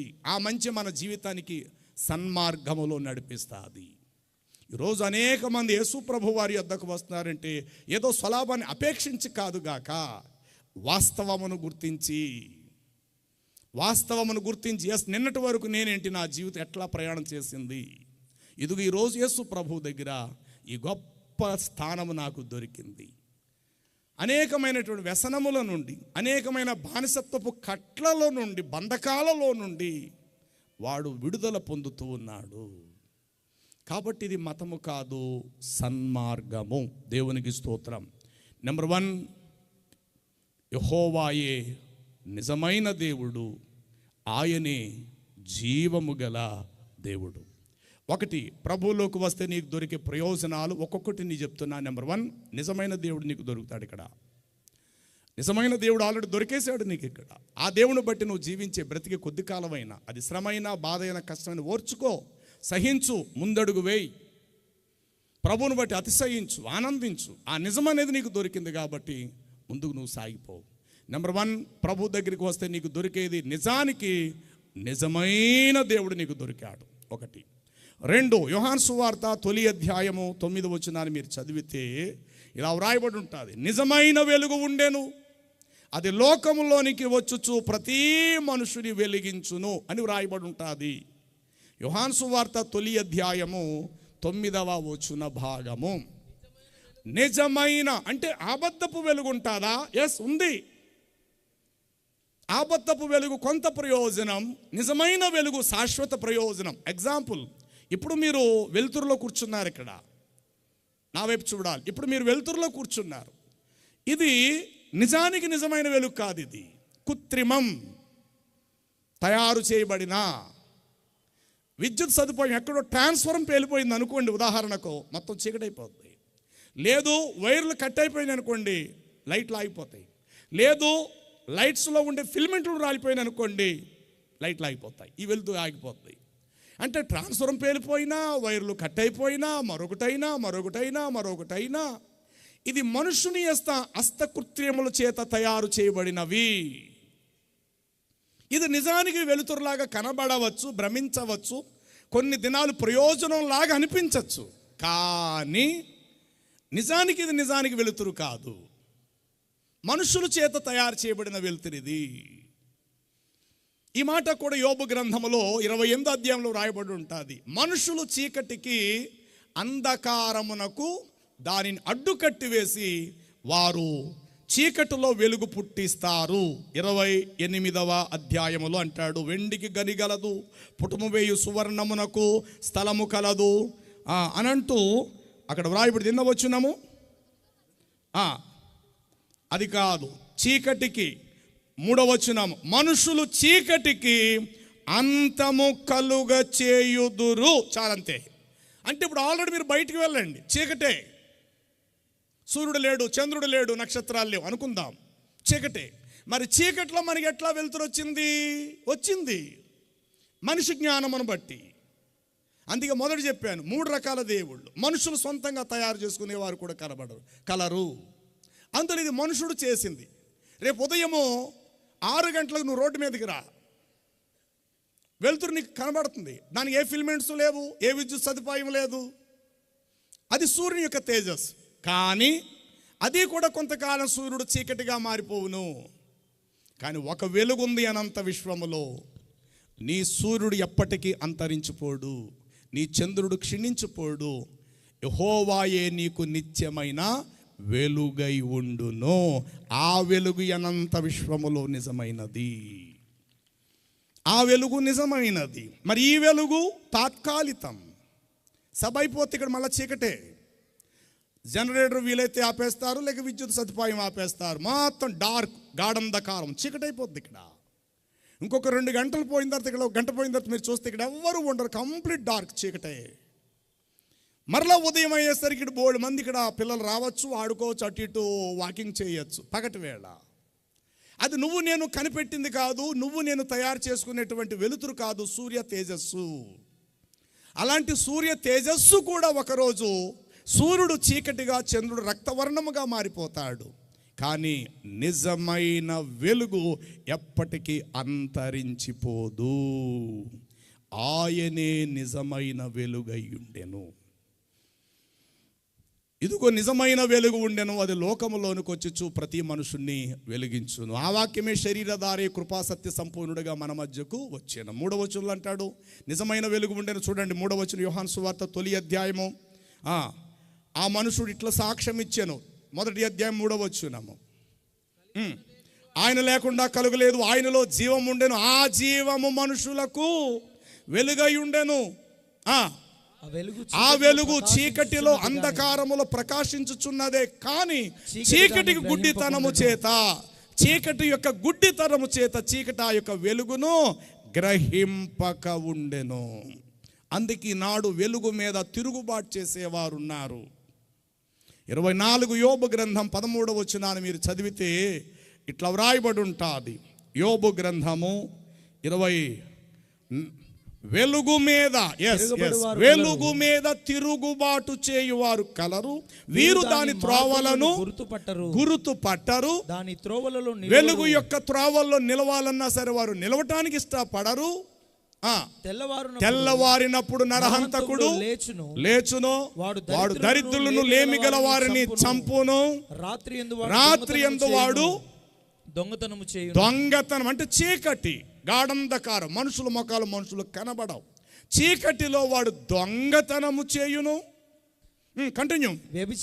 వ్యభిచారి ఏ కన్నైనను తనను చూడదు అని అనుకొని తన ముఖమునకు ముసుగు వేసుకొని సంధ్య చీకటి కొరకు కనిపెట్టును. చీకటిలో వారు కన్నము వేయుదురు, పగలంతయు దాగుకొందురు. వారు వెలుగును చూడనొల్లరు, వారందరూ ఉదయమును మరణాంధకారముగా ఎంచుదురు. చీకటి అనేది ఎలాంటిదన్న సంగతి వారు తెలిసి ఉన్నది. ఎలాంటిది అనేటువంటిది భవిష్యత్తులో తెలుస్తుంది మరణించిన తర్వాత. కాబట్టి ఇక్కడ చదవబడిన అధ్యాయములో వెలుగు మీద తిరుగుబాటు చేయువారు కలరు. నిజమే, మీరు ఎక్కడైనా చూడండి, శరీర సంబంధ కార్యకలాపములను, శరీర సంబంధమైన అవసరాలను, కోరికలను తీర్చుకునే ప్రతి ఒక్కరూ చీకటిని ఆస్వాదిస్తారు. ఇప్పుడు గర్భిణిని తీసుకెళ్ళాం హాస్పిటల్కి, తొలి కాన్పు, నొప్పులు పడుతుంది, గబగబా ఆపరేషన్ థియేటర్లోకి డాక్టర్ గారు తీసుకెళ్లారు. బయట మనం కంగారు పడుతున్నాం. పెళ్ళై 10 ఏళ్ల తర్వాత ఆమె గర్భం ధరించింది, నెలలు నిండిపోయాయి, బ్లీడింగ్ అయిపోతుంది, గబగబా హాస్పిటల్ మోసుకొచ్చేసాం. ఆపరేషన్ థియేటర్లో తీసుకెళ్ళిపోయారు. మనతో చెప్పారు ఇమీడియట్గా ఆపరేషన్ పడుతుంది ఈవిడికి, బిడ్డను తీయాలి, కడుపులో బిడ్డ అడ్డం తిరిగిపోయాడు. అయ్యో ఎంత డబ్బు అయినా పర్వాలేదండి, ఆ బిడ్డ బ్రతకాలండి, తల్లి బిడ్డ క్షేమం ఉండాలండి. ఈలోగా లైట్స్ అవన్నీ కూడా వేశారు, సిజరింగ్ ఆపరేషన్ చేస్తారు, ట్రాన్స్ఫరం పేలిపోయింది, హాస్పిటల్ కంప్లీట్ చీకటి అయిపోయింది. అసలు పేషెంట్ ఎక్కడ ఉన్నది, ఆమె గర్భం ఎక్కడ ఉంది, సిజరింగ్ కత్తి ఎక్కడ ఉంది, కత్తిరి ఎక్కడ ఉంది, సూది ఎక్కడ ఉంది, దారం ఎక్కడ ఉంది, అంత చీకటిమయం. అప్పటికే సగం కోసారు కడుపుని, ఇంకాస్త కోసి బిడ్డను తీసేలోగా కంప్లీట్ ఎవ్వరి ముఖం కనీసం చిన్న వెలుతురు కూడా లేదు. ఏమైపోయి ఇప్పుడు ఆ తల్లి చచ్చిపోతుంది. కరెంట్ వచ్చే వరకు మనం ఉందాము అని అంటే పని జరగదు అక్కడ. కనీసం తెలివైన వారు, ఇప్పుడు మాట కాదు, పూర్వకాలం సంగతి చెప్తున్నాను, ఒక చిన్న దీపం, ఒక చిన్న క్యాండిల్ కొవ్వొత్తు. ఇప్పుడైతే లైట్స్ ఏవో వచ్చేసినాయి, ఏమంటే తర్వాత ఇన్వర్టర్స్ వచ్చేసినాయి, జనరేటర్స్ వచ్చేసినాయి, కరెంట్ పోతే క్షణంలో వెళ్తురు వచ్చేస్తుంది. ఇప్పుడు కాలం మాట నేను చెప్పట్లేదు, గత కొద్ది కాలానికి మనం ముందుకు వెళదాం. వెంటనే అక్కడ ఉన్న నర్సు, సార్ ఇక్కడ 2 క్యాండిల్స్ ఉన్నాయి సార్, వెలిగించమంట, వెలిగించమ్మా, వెలిగించు. ఒక 2 క్యాండిల్స్ వెలిగించారు. ఆ వెలుతురు, కొద్దిపాటి వెలుతురులో కాస్త సిజరింగ్ చేశారు. మొత్తం అయితే ఎక్కే ఉన్నది ఆల్రెడీ, ఆవిడికి కోమా స్టేజీలో ఉన్నట్టుంది, నిద్రపోతున్నట్టుగా ఉంది, కొంచెం బాధ తెలుస్తుంది. ఈలోగా అక్కడ ఉన్న డాక్టర్లు, సీనియర్స్ డాక్టర్స్, ఆ కొద్దిపాటి వెలుతురులోనే కడుపును అలా చీల్చేశారు. ఉన్న పాటున బిడ్డను బడి తీసి నాభి సూత్రాన్ని కట్ చేసేశారు. ఇమ్మీడియట్లుగా కుట్లు ఆ కొద్దిపాటి వెలుతురులో వేసేసారు. ఈలోగా కరెంట్ వచ్చింది, ఈవిడ ప్రాణం కూడా బ్రతికింది. అంటే వెలుగు ప్రయోజనం, వెలుగు నిన్ను బ్రతికిస్తుంది. చీకటి రహస్య కార్యాలు జరుపుకోవటానికి చీకటికి మనుషులను తొందర పెడతాది. అక్రమ సంబంధాలు, అక్రమకారులతో అడుగులు వేయటం మొదలగివన్నీ కూడా. ఉదాహరణకు మన ఇంట్లో పిల్లవాడే సిగరెట్ కాల్చడానికి అమ్మా నాన్న దగ్గర వాడు భయపడతాడు. ఎక్కడ కాలుస్తాడంటే మనుషులు సంచారం లేని చోట, ప్రారంభ రోజుల్లో ఎక్కడో చీకట్లోకి వెళ్ళి 2 దమ్ములు తాగుతాడు, లేదా చీకట్లో వాడు మందు తాగుతాడు. కొద్ది కాలానికి మెల్లిమెల్లిగా అలా అలవాటు అయిపోతాడు, చైన్ స్మోకర్ అయిపోతాడు, ఫుల్ డ్రింకర్ అయిపోతాడు. అది తర్వాత విషయం. ప్రారంభంలో ఎవరు కూడా తప్పు చేయటానికి భయపడతారు, కానీ ఆ తప్పు చేసే ప్రదేశం కోసం వారు కోరుకుంటారు. ఆ కోరుకునే తప్పు జరిగించే ప్రదేశమే చీకటి గల గాఢంధకారం. వారికి చీకటి కావాలి, వెలుగుతో పని లేదు. వెలుగులో బట్ట బయలైపోతాం, వెలుగులో ముఖాలు తేటగా కనబడతాయి. కాబట్టి చీకటి ఎప్పుడవుతాదా అనేకులు చీకటి కొరకు కాసు కూర్చుంటున్నారు. బైబిల్ చెప్పేది యథార్థం. వెలుగు మీద తిరుగుబాటు చేయువారు కలరు, వీరు దాని అడుగులు గుర్తించరు, దాని త్రోవలో నిలవలేరు. నరహంతకుడు లేస్తాడు, ఎప్పుడు రాత్రి అవుతాదా, ఎప్పుడు బయటకు పోదామని వ్యభిచారి ముఖానికి కాదు, తల మీద కాదు ముసుగట, ముఖమునకు ముసుగు. అంటే ఆకారం కనబడకూడదు, తాను ఎవరనేది తెలియకూడదు. తల మీద ముసుగు వేసుకుంటే అర్థమవుతాం మనం పలానా అని, ఎందుకంటే ఫేస్ కనబడుతుంది కదా ఎదురుగుంటా. మరి పైనుండి కింద వరకు పూర్తిగా వస్త్రంతో ముసుగేసేసుకుంటే అది అతని భార్య తెలియదు. వాడు హోటల్లో టిఫిన్ తింటుంటాడు, వాడు ప్రక్కనే వేరే వ్యక్తితో వచ్చి ప్రక్కనే కూర్చొని టిఫిన్ తినేసి వెళ్ళిపోతారు. ఆవిడంటది, అదిగో పక్కన కూర్చుని ఆయన మా ఆయన, అలా చూడకండి, అటు చూడకండి, అలా చూడకండి, ఆ పక్కన కూర్చుని ఆయన మా నా భర్తే, మీరు అర్జెంటుగా బండి తీయాలి వెళ్ళిపోవాలి, లేదంటే మా ఆయన చూసేస్తాడు. అయినా సరే వాడు పిచ్చోడు కనిపెట్టలేదు. వాడు ఆ పక్కనే కూర్చొని తిన్నాడు, కానీ తన భార్య కాదు అన్నట్టు ఉన్నాడు. కారణం ఆమె ముఖమునకు ముసుగు వేయుట అని బట్టి ముఖము చీకట్లోకి వెళ్ళిపోయింది. తెరపరచినది తెర, అడ్డుగా ఒక వస్త్రము తెరవలే అడ్డు గోడ వలె వచ్చి నిలబడినది. తద్వారా భర్త గుర్తుపట్టలేదు. ఒక పక్కనే కనుక పిల్లలు అంటే డాడీ డాడీ, మమ్మీ అదుగు అక్కడే కూర్చుంది అని పిల్లలు కూడా గుర్తుపట్టలేరు. కారణం ఏంటంటే పాపము చేయాలి అని తపన చెందేవారు వెలుగుని ఇష్టపడరు, కానీ చీకటిలో వారి రహస్య కార్యాలు చేయటానికి ఎప్పుడు రాత్రి అవుతుందని 1000 కళ్ళతో ఎదురు చూస్తారు. ప్రియులారా, భౌతిక సంబంధమైనటువంటి చీకటి ఉంది, ఆధ్యాత్మికమైనటువంటి పాపం అనేటువంటి చీకటి ఉంది. అక్రమ సంబంధం గలవారు ప్రజల మధ్యలోకి వచ్చి మాట్లాడుకోలేరు. ఆ వ్యక్తికి ఈ వ్యక్తికి సంబంధం ఒకవేళ అతి త్వరలో లేకపోతే కొత్తగా వారిద్దరికి పరిచయం అయింది, ఆల్రెడీ బిడ్డలు ఉన్నారు, పిల్లలు ఉన్నారు, భర్త ఉన్నాడు, వేరే వ్యక్తితో ఒకవేళ సంబంధం కుదుర్చుకుంటే కనుక పబ్లిక్గా ఇంట్లో మాట్లాడుకోరు. ఎక్కడో సినిమా థియేటర్, లేదంటే ఎక్కడో ఒక మూల, అది కూడా చీకటి టైంలో ముందు మాటలు, ఆ తర్వాత ఇంకొంచెం అలాగలా పూర్తిగా పాపానికి దారితీస్తారు. బైబిలు మాట జీవము గల మాట. ఈనాడు చాలామంది జీవితాలు అట్లాగే ఉన్నాయి. వెలుగు మీద తిరుగుబాటు. ఏమండి, ఎవరో రోడ్డు మీద ఇద్దరు మాట్లాడుకుంటున్నారు చీకట్లో. ఒక ఆయన కారు మీద ఒక స్కూటర్ మీద అలా వెళుతూ ఉన్నాడు.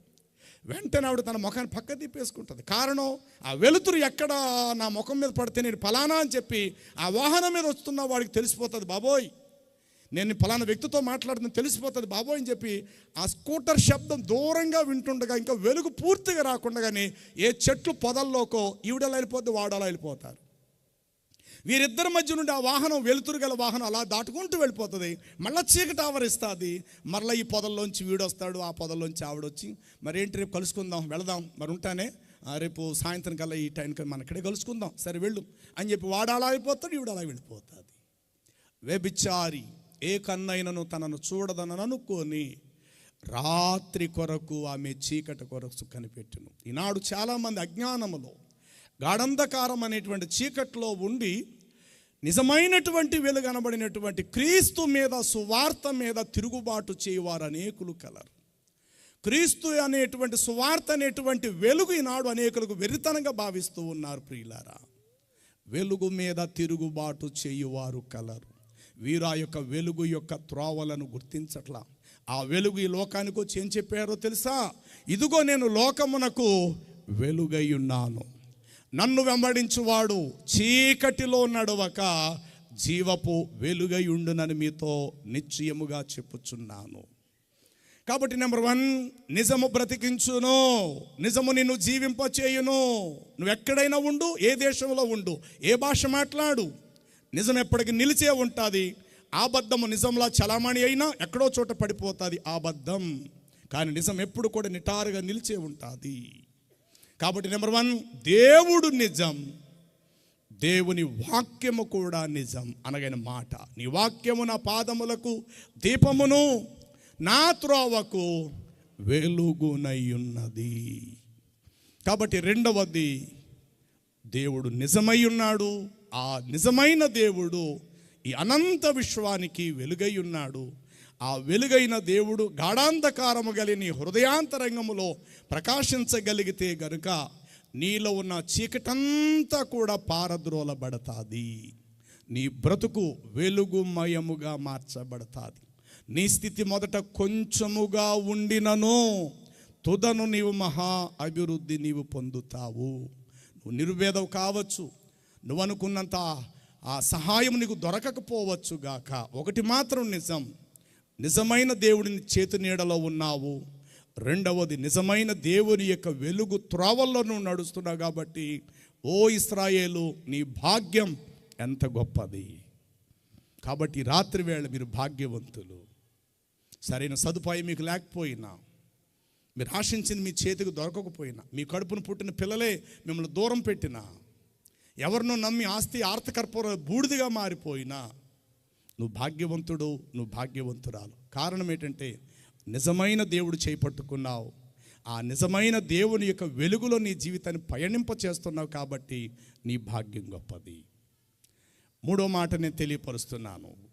యోహాను సువార్త 15వ అధ్యాయము తొలి వచనాన్ని మీరు చదివితే ఇలా రాయబడి ఉంటుంది, నేను నిజమైన ద్రాక్షావల్లిని. కానివి చాలా ఉన్నాయి, అవి కూడా దాహం తీర్చినట్టు ఉండొచ్చు.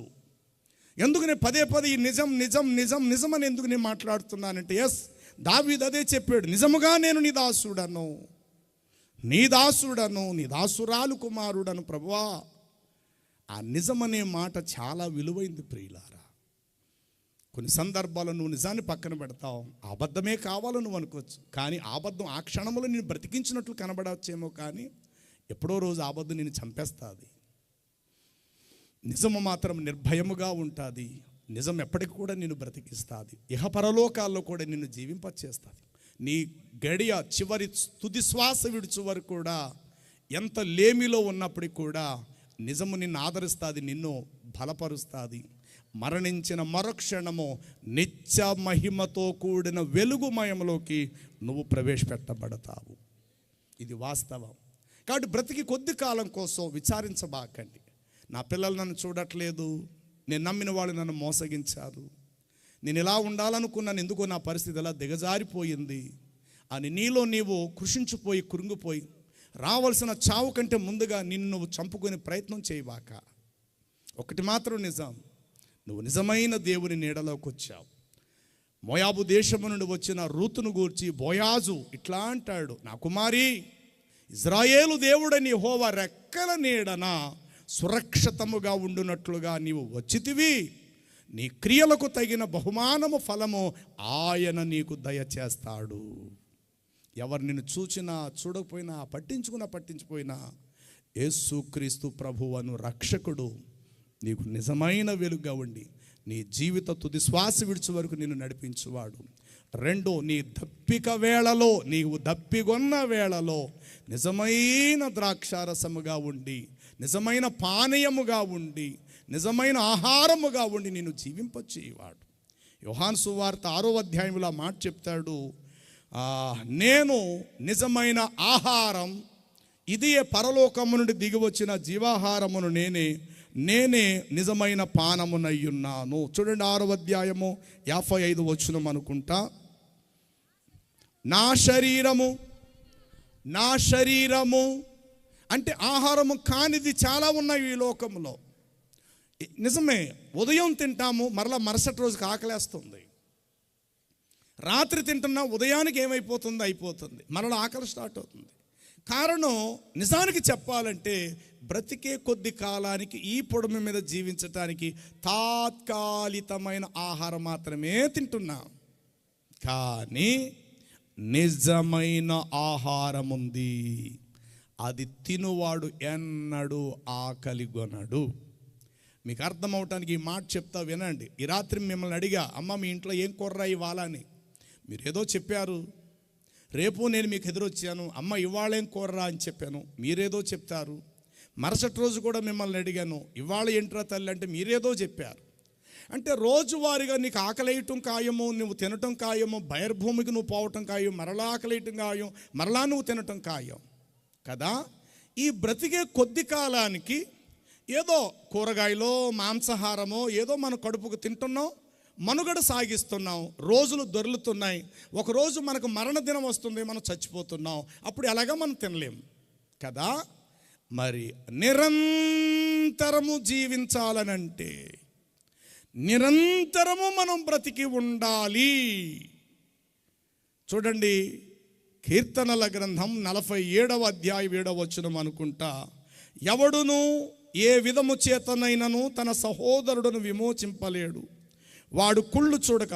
49 7వ వచనం, ఎవడును ఏ విధము చేతనైనను తన సహోదరుడను విమోచింపలేడు. వాని కుళ్ళు జీవితము చూడక నిత్యము బ్రతుకున్నట్లు. ఒక్క నిమిషం. నిత్యము ఎవడు బ్రతుకుతాడండి? ఇవాళ తిన్న మళ్ళా రేపు ఆకలేసింది మళ్ళా ఎల్లుండి తిన్నాము. ఒకవేళ తినకపోతే ఖచ్చితంగా మనం చచ్చిపోతాం. చాలామంది మంచం పట్టేస్తుంటారు. బాబా 4 రోజులు బట్టి నోటికి ఏమి అందట్లేదయ్యా, డాక్టర్లు అయితే ఇంటికి తీసుకెళ్ళిపోమని చెప్పారు. నీళ్లు పోసిన నీళ్లు నిలవట్లా, ఆహారం పెట్టిన చిన్న ఇడ్లీ ముక్క తింటున్నాడు, కక్కేసుకుంటున్నాడు. 4 రోజులు బట్టి ఏమీ లేదు, ఇగో ఎముకలు బయటకు వచ్చేసినాయి. అలాగే ఉంటాడు ఆ మనిషి. కొద్ది రోజుల్లో వాడు చచ్చిపోతాడు. దేవుడు అంటాడు, మీరు బ్రతుకున్నట్లు ఆదామవ్వా, ఇదిగో ఈ తోట చెట్ల ఫలములన్నీ మీరు నిర్భయముగా తినండి. అక్కడ స్టార్ట్ అయింది తినటం అనేటువంటిది. కానీ అది నిజమైన ఆహారము కాదు. ఈరోజు నువ్వు నేను తినేది, చావు అనేది ఎంత నిజమో అలాగనే మనం తినే ఆహారం కూడా అంత నిజము కాదు. కానీ ఒక ఆహారం మాత్రం ఉంది, అది నిత్యము నిన్ను బ్రతికింప చేసేది. ఒక్క మాట, ఈరోజు నువ్వు చేపను తిన్నావు, కోసావు, దానికి రక్తం వచ్చింది, నువ్వు తిన్నావు. మరలా రేపు ఆకలేసింది, ఒక కోడిని కోసావు, రక్తం వచ్చింది, దాన్ని తిన్నావు. ఇలా నీవు జీవితకాలం అంతా నువ్వు బ్రతకాలే కానీ బ్రతికినంత కాలం దేనినో ఒక దాన్ని చంపుకుంటూ లేక తెంపుకుంటూ, ఒక వంకాయని తెంపావు, ఒక గుమ్మడికాయని తెంపావు, ఒక ఆనపకాయని తెంపావు, ఒక సొరకాయని తెంపావు. ఇలా ఏదో ఒక దాన్ని తెంపుకోనో లేక కోసుకోనో దేన్నో ఒక దాన్ని మనం తింటూ అలాగా 70 ఏళ్ళు బ్రతుకుతామేమో, పోనీ 80 ఏళ్ళు బతుకుతున్నామేమో, పోనీ 100 సంవత్సరాలు బ్రతికేమేమో. ఓకే, మరి నిరంతరము జీవించాలి అనంటే ఎలాంటి దానిని తింటే మనం చావకుండా ఉంటాము అని ప్రశ్నిస్తే, విశ్వమంతటిలో చావు లేని దాన్నే మనం తినాలి, అప్పుడే మనం చామము. మనము తినే ప్రతిదీ కూడా మనకలాగా చచ్చేదాన్నే తింటున్నాం. ఒకవేళ కోడిని కోయటం నువ్వు జాలి పడితే కోడి కూడా చచ్చిపోతుంది. మేక మీద అభిమానం పెంచుకుంటే మేక ఏదో రోజు జబ్బు వచ్చి అది చచ్చిపోతుంది. చెట్టుకున్న మామిడి పండు తెంపుకొని తినకూడదు, వదిలేద్దాం దాన్ని అట్లా అనుకుంటే ఏదో రోజు బరువు ఎక్కువ నేల పడిపోతుంది.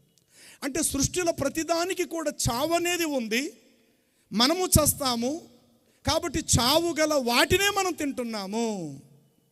అయితే నిత్యము మనం జీవించాలి అనంటే చావు లేని జీవరాశినే తినాలి. ఆ చావు లేని జీవరాశి ఈ లోకానికి దిగి వచ్చిన దేవుని గొర్రె పిల్ల. ఎవరు ఆయనను భుజిస్తారో, ఇది నా శరీరం, ఇది నా రక్తం, ఇది నా పానం, ఎవరైతే ఆయనను తింటారో వారు ఆయన మూలముగా జీవిస్తారు. కారణం ఏమిటంటే, మొదట ఆయన చావు లేనివాడు, మరణం ఆయనను బంధించుండుట అసాధ్యం. కాబట్టి ఆయన నిత్యము జీవించువాడు. అలాంటి జీవించేవాడిని మనం భుజిస్తే గనుక ఆయన మూలముగా నిరంతరం మనం జీవిస్తాము. కాబట్టి పరలోకము నుండి దిగి వచ్చిన దేవుని దైవ వర ప్రసాదం ఏదైనా ఉందంటే అది యేసుక్రీస్తు ప్రభువారి యొక్క శరీరము.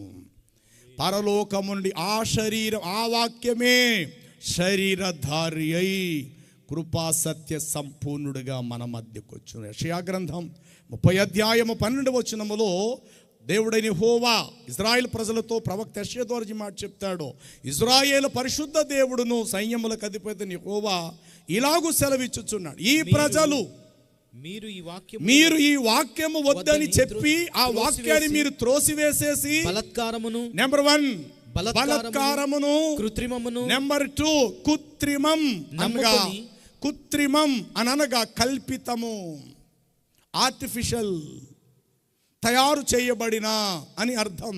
కృత్రిమమును అను వాటిని నమ్ముకొని అట్టి వాటిని మీరు ఆధారముగా చేసుకొని కనుక ఈ దోషము, మీ దోషములు మీకు ఎత్తైన గోడ నుండి చాలండి. కాబట్టి ఇక్కడ దేవుని వాక్యం సెలవిస్తుంది, ఈ ప్రజలు దేవుని వాక్యం వద్దని దాన్ని త్రోసివేసేసి, ఈ భోజనం మాకొద్దు, ఈ ఆహారం మాకొద్దు, ఈ వాక్యం మాకొద్దు, ఈ యేసు ప్రభు మాకొద్దు అని చెప్పి వారు ఈ ఆహారము కాదని, ఈ వాక్యము కాదని చెప్పి, ఒకటి బలాత్కారం. వినండి, దేవుడు బలవంతముగా నీ చేత భక్తి చేయించి మెప్పు పొందే దేవుడు కాడు.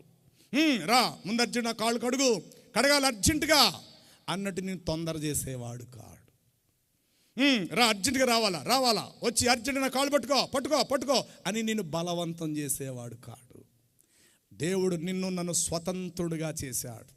మంచి చెడులను విశ్లేషించే జ్ఞానం నీ మొదలు నా మొదలు దేవుడు పెట్టాడు. కాబట్టి దేవుడు ఎవ్వరితో కూడా బలవంతంగా భక్తిని చేయించాడు. నిన్ను ఫ్రీడమ్, స్వతంత్రంగా దేవుడు తయారు చేశాడు. కొన్ని సందర్భాలు ఆడపిల్ల శోభనం గదిలోకి వెళ్ళకపోతే బలవంతంగా గంటచ్చు. వెళ్ళాలమ్మా మేమందరం అలా వెళ్ళినోళ్ళమే కదా, నువ్వు వెళ్ళాలమ్మా, అలా కాదంటే ఎట్లా కుదురుతుంది, పెళ్ళైన తర్వాత నువ్వు వెళ్ళమ్మా అని చెప్పేసి మెడబట్టుకొని బలవంతంగా శోభనం గదిలో పంపించచ్చేమో. దేవుడు అలాగా భక్తిని నాకు బలవంతంగా మీరు చెయ్యండి రా అని ఎవ్వరికి చెప్పలా. జీవమును మరణమును ఈ రెండు మీ ఎదుట పెట్టి ఉన్నాను, ఏది కావాలో మీ ఇష్టం. కొన్ని మతాలు ఉన్నాయి కరెక్ట్గా బలవంతమైనటువంటి భక్తి. బయటికి వెళ్తే ఆడది ఇలాగే ఉండాలా, ఇలా శరీరం కనబడితే కనుక అది నిషిద్ధం, నేను చంపేస్తారు. క్రైస్తవ్యంలో అది లేదు. ఒంటి నిండా బట్ట కప్పుకున్నావా అది నీకు గౌరవం, నీ ఇంటి వారికి గౌరవం. బట్టలోడ తీసుకుని తిరుగుతానంటావా అది నీ ఇష్టం, నీ ఇంటికి అవమానం, నీకు అవమానం. ఈ మంచి చెడులు దేవుడిచ్చాడు. ఎవరో వచ్చి నువ్వు ఒంటి నిండా బట్ట కప్పుకోమ్మా, బొత్తిగా బాగా అని నీకు చెప్పక్కర్లేదు. నీకు మనుషులు కదా, నువ్వు అన్నం తింటున్నావు, నీకు తెలీదా? నీకంటూ కుటుంబం ఉంది కదా. ఒంటి నిండా శరీరం కనబడకుండా బట్టతో నీ శరీరం కప్పుకోవాలని ఆ ఇంగిత జ్ఞానం కూడా మనకు లేదా? కాబట్టి దేవుడికి శరీర సంబంధమైన ఆకృతం కనబడే వాటిని గురించి కాదు ఇక్కడ దేవుడు ప్రస్తావన చేసేది. దేవుడు బలవంతుడు కాడు, బలవంతము చేత నీ చేత భక్తి చేయించుకునేవాడు కాడు. నీకు ఒక అవకాశం ఇచ్చాడు. మొదట నీ హృదయంలో దేవుడు జ్ఞాన వివేకముతో నింపుతున్నాడు, దాన్ని బట్టి నువ్వు అడుగులేసుకో. అంత ఇలాగే వెళ్ళాలి, బయటికి వెళ్ళినప్పుడు ఇలా వెళితే కనుక మా మతం ప్రకారంగా నీకు ఇలా చేస్తారు, ఇలాంటి రూల్స్ క్రైస్తవ్యములో లేదు లేదు లేదు. నువ్వు తలకు ముడ వేసుకుంటావో జడ వేసుకుంటావో నీ ఇష్టం, నీ ఇష్టం. కాకపోతే నా ఇష్టం అనుకుంటున్నాను, నీకంటూ కొన్ని హద్దులు ఇచ్చాడు, వాటిని మీరకూడదు. ఈనాడు చాలామంది బలత్కారాన్ని నమ్ముతున్నారు, బలత్కారమైన భక్తి. అండ్ ఇప్పుడు నిప్పులు అగ్నిగుండం దాటడం చిన్న విషయం కాదు, బలవంతంగా వారు దాటడం. కొంతమంది ఓసలో లేకపోతే సోలాలు లాంటివి శరీరాలు గుచ్చేసుకుంటూ వారి భక్తి ప్రదర్శన చాలా బలవంతంగా ఉంటుంది. చూస్తే ఒళ్ళు గుబేలమంటుంది. బాబోయ్ ఏంటి బాబోయ్, రక్తం ఏంటి బాబోయ్, ఆ శరీరం గుచ్చుకోవడం ఏంటి బాబోయ్ బాబోయ్ బాబోయ్. దేవుడు అలా చేస్తే నా దగ్గరికి వస్తారు. అంతగా నీవు శరీరంతో గాయాలు కోసేసుకుంటేనే నేను నిన్ను అంగీకరిస్తాను. అలాంటి దేవుడు కాడి దేవుడు. ఈయన దేవుడే దానికంటే ముఖ్యం. మనస్సును ఎరిగిన మంచి తండ్రి, దేవునికి స్తోత్రం. మనస్సులు నెరిగిన మంచి తండ్రి అండి ఆయన. తండ్రి మన యజమానుడు, పోషకుడు. ఈనాడు సమాజం ఎలా ఉందంటే కల్పితము, కృత్రిమనగా తయారు చేయబడిన. చాలామంది ఇళ్ళకు మీరు వెళ్ళొచ్చు. కొంతమంది ఇళ్లలో షోకేష్లు, అద్దాల బాక్సుల్లో ఒక అరటిపండు, ఒక మామిడి పండు, ఒక సీతాఫలము, ఇలాంటివి కొన్ని మైనముతో తయారు చేసిన ఆర్టిఫిషియల్ ఒక పింగాణి పాత్రలో పెట్టి ఆ షోకేష్లో దాచించుతారు. సంవత్సరాల తరబడిన అవి అట్లాగే ఉంటాయి, కారణం అందులో జీవము లేదు. ఆకారానికి అరటిపండులా ఉండొచ్చు, కానీ తినడానికి మాత్రం అది పనిచేయదు. ఆకారానికి మామిడి పండులా ఉంటుంది, కానీ దాన్ని ఒలుచుకొని తినడానికి పనికిరాదు. కారణం అది మనుషుల చేత తయారు చేయబడిన ఆర్టిఫిషియల్ లేదా కృత్రిమము తయారు చేయబడిని.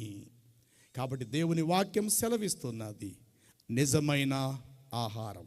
ప్రభు అంటాడు, ఆహారము కాని దాని కొరకు మీరు ఎలా కష్టపడుదురు, సంతృష్టి కలుగు చేయలేని దాని కొరకు మీ రోకలు ఎలా వ్యర్థపరిచెదరు. దప్పిగొన్న వారులారా నీళ్ల యొద్దకు రండి, రోకలు లేకపోయినా ఏమీ అయ్యకయ్యే ఆహారమును పానమును మీరు చేయండి. ఎంత మంచి మాట. నెంబర్ 1 నిజమైన దేవుడు. ఈరోజు మన జేబులో డబ్బు ఉంది. మొన్నటి వరకు 2000 రూపాయల నోట్లు కూడా మన దగ్గర ఉన్నాయి, ఈ మధ్యలో లేవు. అందరి దగ్గర 500 రూపాయలు. ఉదాహరణ 2000 రూపాయల కోసం మాట్లాడదాం. దాని మీద గాంధీ గారి బొమ్మ ఉంటుంది అన్నట్టు ఆయన నవ్వుతూనే ఉంటాడు. దాని మీద ఆయనకు కలజోడు కూడా ఉంటుంది, దాని మీద 3 సింహాల ముద్ర కూడా ఉంటుంది, గవర్నర్ సంతకం కూడా ఉంటుంది. 2 వైపులు కూడా రోజ్ కలర్ ఎరుపు రంగులోనే 2000 రూపాయల నోటు నిన్నటి వరకు మనం చూసాం.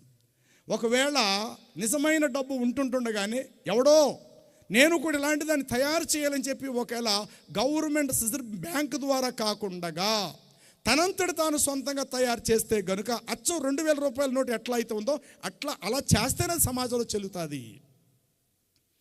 దీని మీద గాంధీ గారు బొమ్మ ఉన్నప్పుడు వేరే 2000 రూపాయల నోటు మీద నా మొహం పెడితే, నా బొమ్మ వేస్తే ఆవిడ తీసుకుంటాడండి 2000 రూపాయల నోటుని. అంటే ఒరిజినల్ 2000 రూపాయల నోటు మీద ఎలాగ గాంధీ గారి ఫేస్ ముఖం ఉందో, ఆ ముఖం అయితే ఉన్నదో, అబద్ధం అనబడిన నకిలీ నోటు మీద అదే ఉండాలి. కానీ నకిలీ నోటు కూడా కొన్ని చోట్ల చెల్లుబాటు అవుతుంది, అన్ని చోట్ల చలామణి కాదు. కానీ నిజమైన నోటు కాస్త నల్లబడినా దాని విలువే వేరు. నిజమైన నోటికి 2 బెజ్జాలు పడినా అది సమాజంలో చెల్లుతుంది. కారణం ఏంటో తెలుసా? అది నిజమైన 2000 రూపాయల నోటు. కానీ నా ఇంట్లోనే నేను ముద్రించేసి నీట్గా జేబులో పెట్టుకొని ఒక బ్రాందీ షాప్ లేకపోతే మాంసం దుకాణం దగ్గరికి వచ్చేసి 1 కేజీ మాంసం పెట్టుకెళ్ళి 2000 రూపాయలు మార్చేద్దాం అని అనుకున్న సమయం పక్కన పోలీసు వాళ్ళు ఎవరో ఏదో సరుకులు కొనుక్కుంటున్నారు. వాళ్ళని చూసి ముందు నేను భయపడిపోతాను. సింగిల్గా ఉన్నప్పుడు వెళ్ళడానికి ఇష్టపడతాను. కారణం నా చేతిలో ఉన్నది అబద్ధం నోటు అన్న సంగతి నిజంగా నాకు తెలుసు. ఒకవేళ అవతల వాడు ఆ నోటు ఎప్పుడు చూసి ఇలాగ, ఏంటి సార్ ఈ నోటు ఇలాగుంది, ఏంటి సార్ ఇది నిజమేనా అని 2 సార్లు అట్టి ఇటు తిప్పి చూస్తే పక్కనున్న పోలీసు వాళ్ళు, ఏంటయ్యా ఇలాగే చూడండి అని గబుక్కుని అది కాదు అన్న సంగతి వెళ్తే ఉన్నప్పుడు నా కాలు రట్టుకుంటారు. ఎక్కడ అజీబ్ ఎక్కరా, ఇలాంటి ఎక్కడెక్కడ మార్చేవరా, చెప్పరా నీ వెనకాల ఎంతమంది గ్రూప్ ఉన్నారా, అయిపోయింది నా చరిత్ర ఆ రోజుతోటి. అందుకని నిజమైన నోటును మార్చటానికి ఎవ్వడు భయపడ్డాడు, ధైర్యంగానే వెళ్తాడు. అది నల్లగా ఉన్నా 4 మడతలు మడత పెట్టినా తర్వాత 4 బెజ్జాలు దానికి పడిన అన్ని చోట్ల చలామణి అవుతుంది నిజమైన నోటు. నకిలీ నోటు సీల్ కాగితంగా తెల్లగా ఉన్నప్పటికీ నిజానికి అది అన్ని చోట్ల చలామణి కాదు. నిజమైన నోటు దగ్గర అబద్ధపు నోటు ఏదో ఒక రోజు తల వంచక తప్పదు. కాబట్టి నిజమైన డబ్బు నీ చేతిలో ఉన్నప్పుడు నీకు ధైర్యమే, నీకు బలమే, నీకు సంతోషమే. నిజము కానిది నీ సొంతంగా ముద్రించిన డబ్బు ఎంత ఉంటే ఎవడికి కావాలి? కాబట్టి బైబిల్ చాలా జ్ఞానము కలిగిన గ్రంథం. ఈ ప్రజలు దేవుని వాక్యము వద్దని చెప్పి దాన్ని త్రోసివేసి బలత్కారమును కృత్రిమమును నమ్ముకొని అట్టి వాటిని ఆధారముగా చేసుకొని వారు మోసపోతున్నారు. కాబట్టి నెంబర్ 1 దేవుడు నిజం, దేవుని వెలుగు నిజం, దేవుడిచ్చి ఆహారము నిజం. చివరికి మాట చెప్పి ముగిస్తా. చూడండి, సామెతల గ్రంథం 17:17 మీరు చదివితే అక్కడ ఇలా వ్రాయబడి ఉంటుంది, నిజమైన స్నేహితుడు విడువక ప్రేమించును, అట్టివాడు దుర్దశలో తన సహోదరుల కంటే అచ్చిగా ఎక్కువగా ఉండును అని మీతో చెప్పుచున్నాను. చాలు చెప్పండి, ఎవరటండి? నిజమైన స్నేహితుడు. ఎస్, అందుకే ఇర్మియా గ్రంథము 30వ అధ్యాయము 12వ వచనాన్ని, మీ 14వ వచనం మీరు చదివితే అక్కడ అంటాడు, నీ స్నేహితులందరూ నిన్ను మరచి ఉన్నారు, వారెవరూ నిన్ను గూర్చి విచారింపరు, నీవు నీ గాయముల చేత అరచెదవేమి, నీకు కలిగిన నొప్పి నీకు నివారణ కాదు. నిజమైన స్నేహితుడు ఉన్నాడు, నిజము కాని స్నేహితులు ఉన్నారు. 19వ అధ్యాయము 14వ వచనము యోబు గ్రంథాన్ని మీరు చదివితే 19వ అధ్యాయము 14వ వచనాన్ని చదివితే అక్కడ అంటాడు, నా బంధువులు నా యొద్దకు రాకయున్నారు, నా ప్రాణ స్నేహితులు సహితం నన్ను మరచిపోయున్నారు. కానీ ఒక స్నేహితుడు ఉన్నాడు అనంత విశ్వములో, ఆ స్నేహితుడు విడువక నిన్ను ప్రేమిస్తాడు. దుర్దశలో కష్టకాలములో నిన్ను నిజంగా ఆదుకునేటువంటి ప్రాణ స్నేహితుడు. యేసుప్రభు అన్నారు, ఇక నేను మిమ్మలను దాసులని పిలవక స్నేహితులని నేను మిమ్మలను పిలుచుచున్నాను. తన స్నేహితుని కొరకు ప్రాణము పెట్టువాడి కంటే ప్రేమ గల స్నేహితుడు మరి ఎవడనో లేడు. కనుక ఇక మీదట నేను మిమ్మలను దాసులు అని పిలవక ఇప్పటి నుండి నేను మిమ్మలను స్నేహితులుగానే పిలుచుచున్నాను. ఎంత గొప్ప దేవుడు! కాబట్టి ఆయన నీతో నాతో స్నేహం చేయడానికి ఇష్టపడే దేవుడు. నీకంటూ నాకంటే నిజమైన స్నేహితుడు ఉన్నాడంటే ఆయన ప్రభువు అయిన యేసుక్రీస్తు. నీ స్నేహితులు నిన్ను మోసగించవచ్చు, నీ దగ్గర దోచుకోవచ్చు, కష్టకాలు నీతో ఉండొచ్చు, శ్రమ దినాన్న వారు నిన్ను విడిచి దూరమైపోయి ఉండొచ్చు. అదే యోబు గ్రంథం 19 చదివారు కదా, 19వ వచనం కూడా చదివండి, 14వ వచనం చదివారు మీరు. 19వ వచనం చదివితే ఇలా వ్రాయబడి ఉంటుంది, నా ప్రాణ స్నేహితులు అందరికీ నేను అసహ్యుడునైతిని. చాలు. మరి ప్రాణ స్నేహితులు అంటే అర్థం ఏంటో తెలుసా? కష్టంలో వీలైతే ప్రాణాన్ని దారబోసేవాడే ప్రాణ స్నేహితుడు.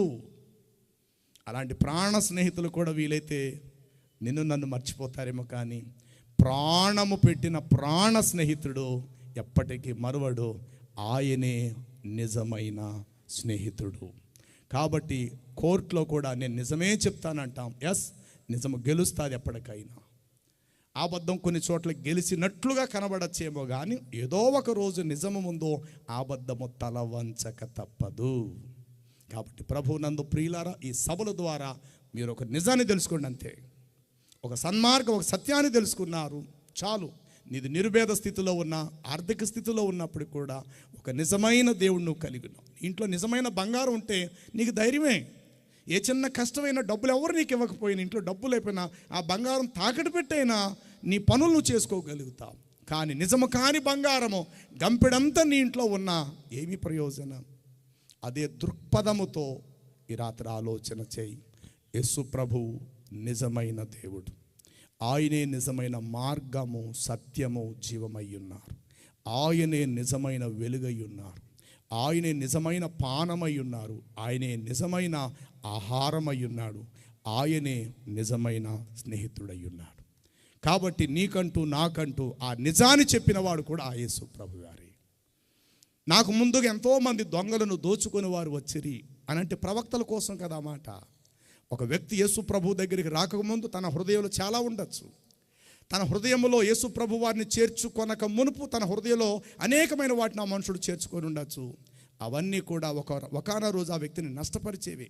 నాకు ముందుగా వచ్చిన వారందరూ దొంగలను దోచుకుని వారై ఉన్నారు అనగా యేసు ప్రభు ఇంట్లో ఉండేవాడు కాదు, హృదయంలో ఉండేవాడు. ఈ హృదయంలో నిన్నటి త్రాగుడే ఉండొచ్చు, ఈ హృదయంలో లంచగుండుతనం ఉండొచ్చు, ఈ హృదయంలో మోసం ఉండొచ్చు.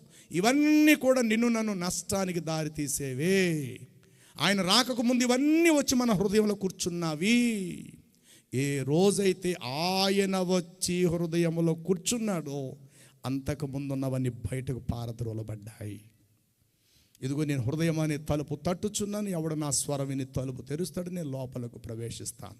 ఇదిగో నేను వారితో సంచరించుదును, వారిలో నివసింతును, వారిలో సంచరింతును అన్నాడు ప్రభు. కాబట్టి తొలి కూడికలో దయచేసి దేవుని జ్ఞానాన్ని సంపాదించుకోనండి. దయచేసి చెదిరిపోయే మనసు గలవారిగా కాక, ఈ ప్రపంచం ఎన్నో రకాల బోధలు ఉన్నాయి. దయచేసి అన్నీ చూసేసి వినేసి కలవరం తెచ్చుకోవద్దు. ఒకటి మాత్రం నిజం, నువ్వు నమ్మిన యేసు ప్రభు జీవం గలవాడు. ఆయనే సన్మార్గం. ఆయన ద్వారా నీకు నాకు నిత్య జీవం. ఆయనే నా పాపములను క్షమించువాడు. నిన్ను నన్ను అర్థం చేసుకోగలిగినటువంటి సామర్థ్యత గలవాడు ఆయన ఒక్కడే. తలలోంచుదాం, ప్రభు దగ్గర ప్రార్థన చేసుకుందాము. ఒక నిమిషం ఈ రాత్రి విన్న వాక్యం బట్టి రేపు ఇంతకన్నా శ్రేష్టమైన మాట ప్రభు మన హృదయాల్లో తలపోయాలి. ఈ కడవరి దినాలలో ఇలాంటి జ్ఞాన సంబంధమైన విలువైన దేవుని వాక్యాలు మనకు అవసరమై ఉన్నవి. కలిపి చెరిపేటువంటి వారు సమాజంలో అనేకులు కనబడుతున్నారు. ప్రతి బోధ నిజమని చెప్పింది దయచేసి నమ్మి భ్రమకు గురి చేయబడవద్దు. నిజమైన దేవుని మాట నిన్న అర్థం అయ్యేలాగా నీకు చేసి నిన్ను జ్ఞానముతో నింపగలిగి నీ జీవితానికి ఒక విలువను తీసుకొచ్చి పెట్టేది దేవుని వాక్యమే. రండి ప్రార్థన చేద్దాం. జీవాధిపతి అయిన దేవా, నిజమేనయ్యా, నాకు ఏమున్నా లేకపోయినా నిజమైన దేవుడిని నేను కలిగి ఉన్నానయ్యా. నిజమైన దేవుని వెలుగులో నేను జీవిస్తున్నానయ్యా. నిజమైన దేవుని మాట నేను వింటున్నాను. నాకు అది చాలయ్యా. ఆస్తులున్నా, ఐశ్వర్యం ఉన్నా, అందం ఉన్నా లేకపోయినా దేవా, నిజమంటే ఏంటో నేను తెలుసుకున్నాను ప్రభు. దొంగ డబ్బు ఎంత ఉంటే మాత్రం ఏం ప్రయోజనమయ్యా? నిజమైన డబ్బు 4 మడతలు పడినా అది కష్టంలో ఆదుకుంటుంది కదా ప్రభువా. నిజము కాని బంగారం ఎంత మెడలో ఉంటే ఏం ప్రయోజనము? నిజమైన బంగారం చిటికిని వేలుకున్న చిన్న ఉంగరం ఉన్నా చాలు, కొంత కష్టంలో ఉన్నా సరే అది ఆదుకుంటుంది కదా ప్రభువా. అంతకన్నా శ్రేష్టమైన వాడవు. నిజమైన వెలుగై ఉన్నావు, నిజమైన ఆహారం అయి ఉన్నావు, నిజమైన పానమై ఉన్నావు, నిజమైన దేవుడువై ఉన్నావు ప్రభువా. కాబట్టి నిన్ను కలిగి ఉండటం నా జీవితం సాఫల్యం, నా జీవితం భాగ్యవంతమైనది ప్రభువా అంటూ ప్రభు దగ్గర వేడుకుందాం, ప్రార్థన చేద్దాం. దయగలిగిన తండ్రి, పరిశుద్ధుడు అయినటువంటి మా జీవాధిపతి అయిన యేసుక్రీస్తు ప్రభు, రాత్రికాలం తొలి సమయములో తొలి దినాన మాకు అందించిన మీ విలువైన నీ దివ్య సందేశాన్ని బట్టి స్తుతిస్తుంటున్నాము. నిజము ఏదో తెలియలేని వారై, ఊరికి పోవు త్రోవ ఏదో ఎరగని వారై, బుద్ధిహీనులు తమ ప్రయాస చేత ఆయాసపడుదురు. అయ్యో నా జనులు జ్ఞానము లేని వారై లెక్కలేని దినాలు నన్ను మరచిపోయి ఉన్నారన్నట్లు దేవ కడవరి దినాల్లో ఉంటూ ఉన్నాం. సత్యవాక్యము కనుమరుగు చేయాలని అనుకుంటున్నటువంటి దుర్బోధలు గల దినాల్లో మేము ఉంటూ ఉన్నాం. ప్రభు, కలిగిన విశ్వాసాన్ని అంతము వరకు చేపట్టేవారిము కాను, కలిగిన నమ్మకత్వాన్ని దానిని బట్టి మేము విధేయులమైన ఈ సన్నిధిలో సాగిలపడేవారుగా ఉండాలని ప్రార్థన చేస్తున్నాం. ప్రభు, ఈ సభల వెనక ఎంతోమంది ప్రార్థన సహాయం, ఆర్థిక సహాయం ఈ 3 దినాలు మహిమార్థంగా మాకు ఇవ్వబోతున్నారు. ఒక దినము నీ పాదాల దగ్గర మేము ముగించినాము, మరి 2 దినాలు తిరిగి నీ పాదాల దగ్గర మేము ఉంటూ ఉన్నాము. నూతన ప్రజలతో నింపండి నాయన. సంఘాలు క్షేమాభివృద్ధి పొందాలి, సంఘాలు ఉజ్జీవింపబడాలి, సంఘాల్లో విశ్వాసులు దేవుని వాక్యం బోధించే సేవకులకు విధేయులై సంఘ క్షేమాభివృద్ధి కొరకు పాటుపడేటువంటి వారిగా విశ్వాసులు భాగ్యవంతులుగా మార్పు చెందాలి. తండ్రి, సంఘాలను కట్టండి, ఆత్మీయ స్థితిలో పెంపారునట్లుగా కృప చూపండి. ప్రియ దేవా, నీకు కృతజ్ఞతలు చెల్లిస్తూ ఈ రాత్రి మాకు అందించిన శుభప్రదమైన మీ వాక్కులను బట్టి స్తోత్రాలు చెల్లిస్తూ యేసు ప్రభు నామములో మిమ్మల్ని ప్రార్థించి వేడుకుంటున్నాము పరలోక తండ్రి. Amen, amen, amen. Thank you.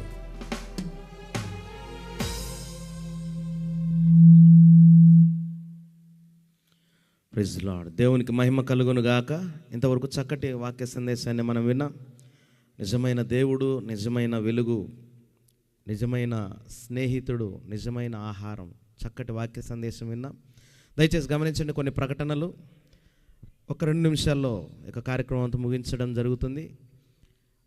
రేపు ఉదయం 10 గంటల నుండి 12:30 గంటల వరకు ఈ యొక్క మరి మన ఈ యొక్క ఆవరణంలో ఉంటున్నటువంటి ఫంక్షన్ హాల్లో ప్రత్యేకమైనటువంటి కుటుంబ ఆశీర్వాద కూడిక ఉంటుంది.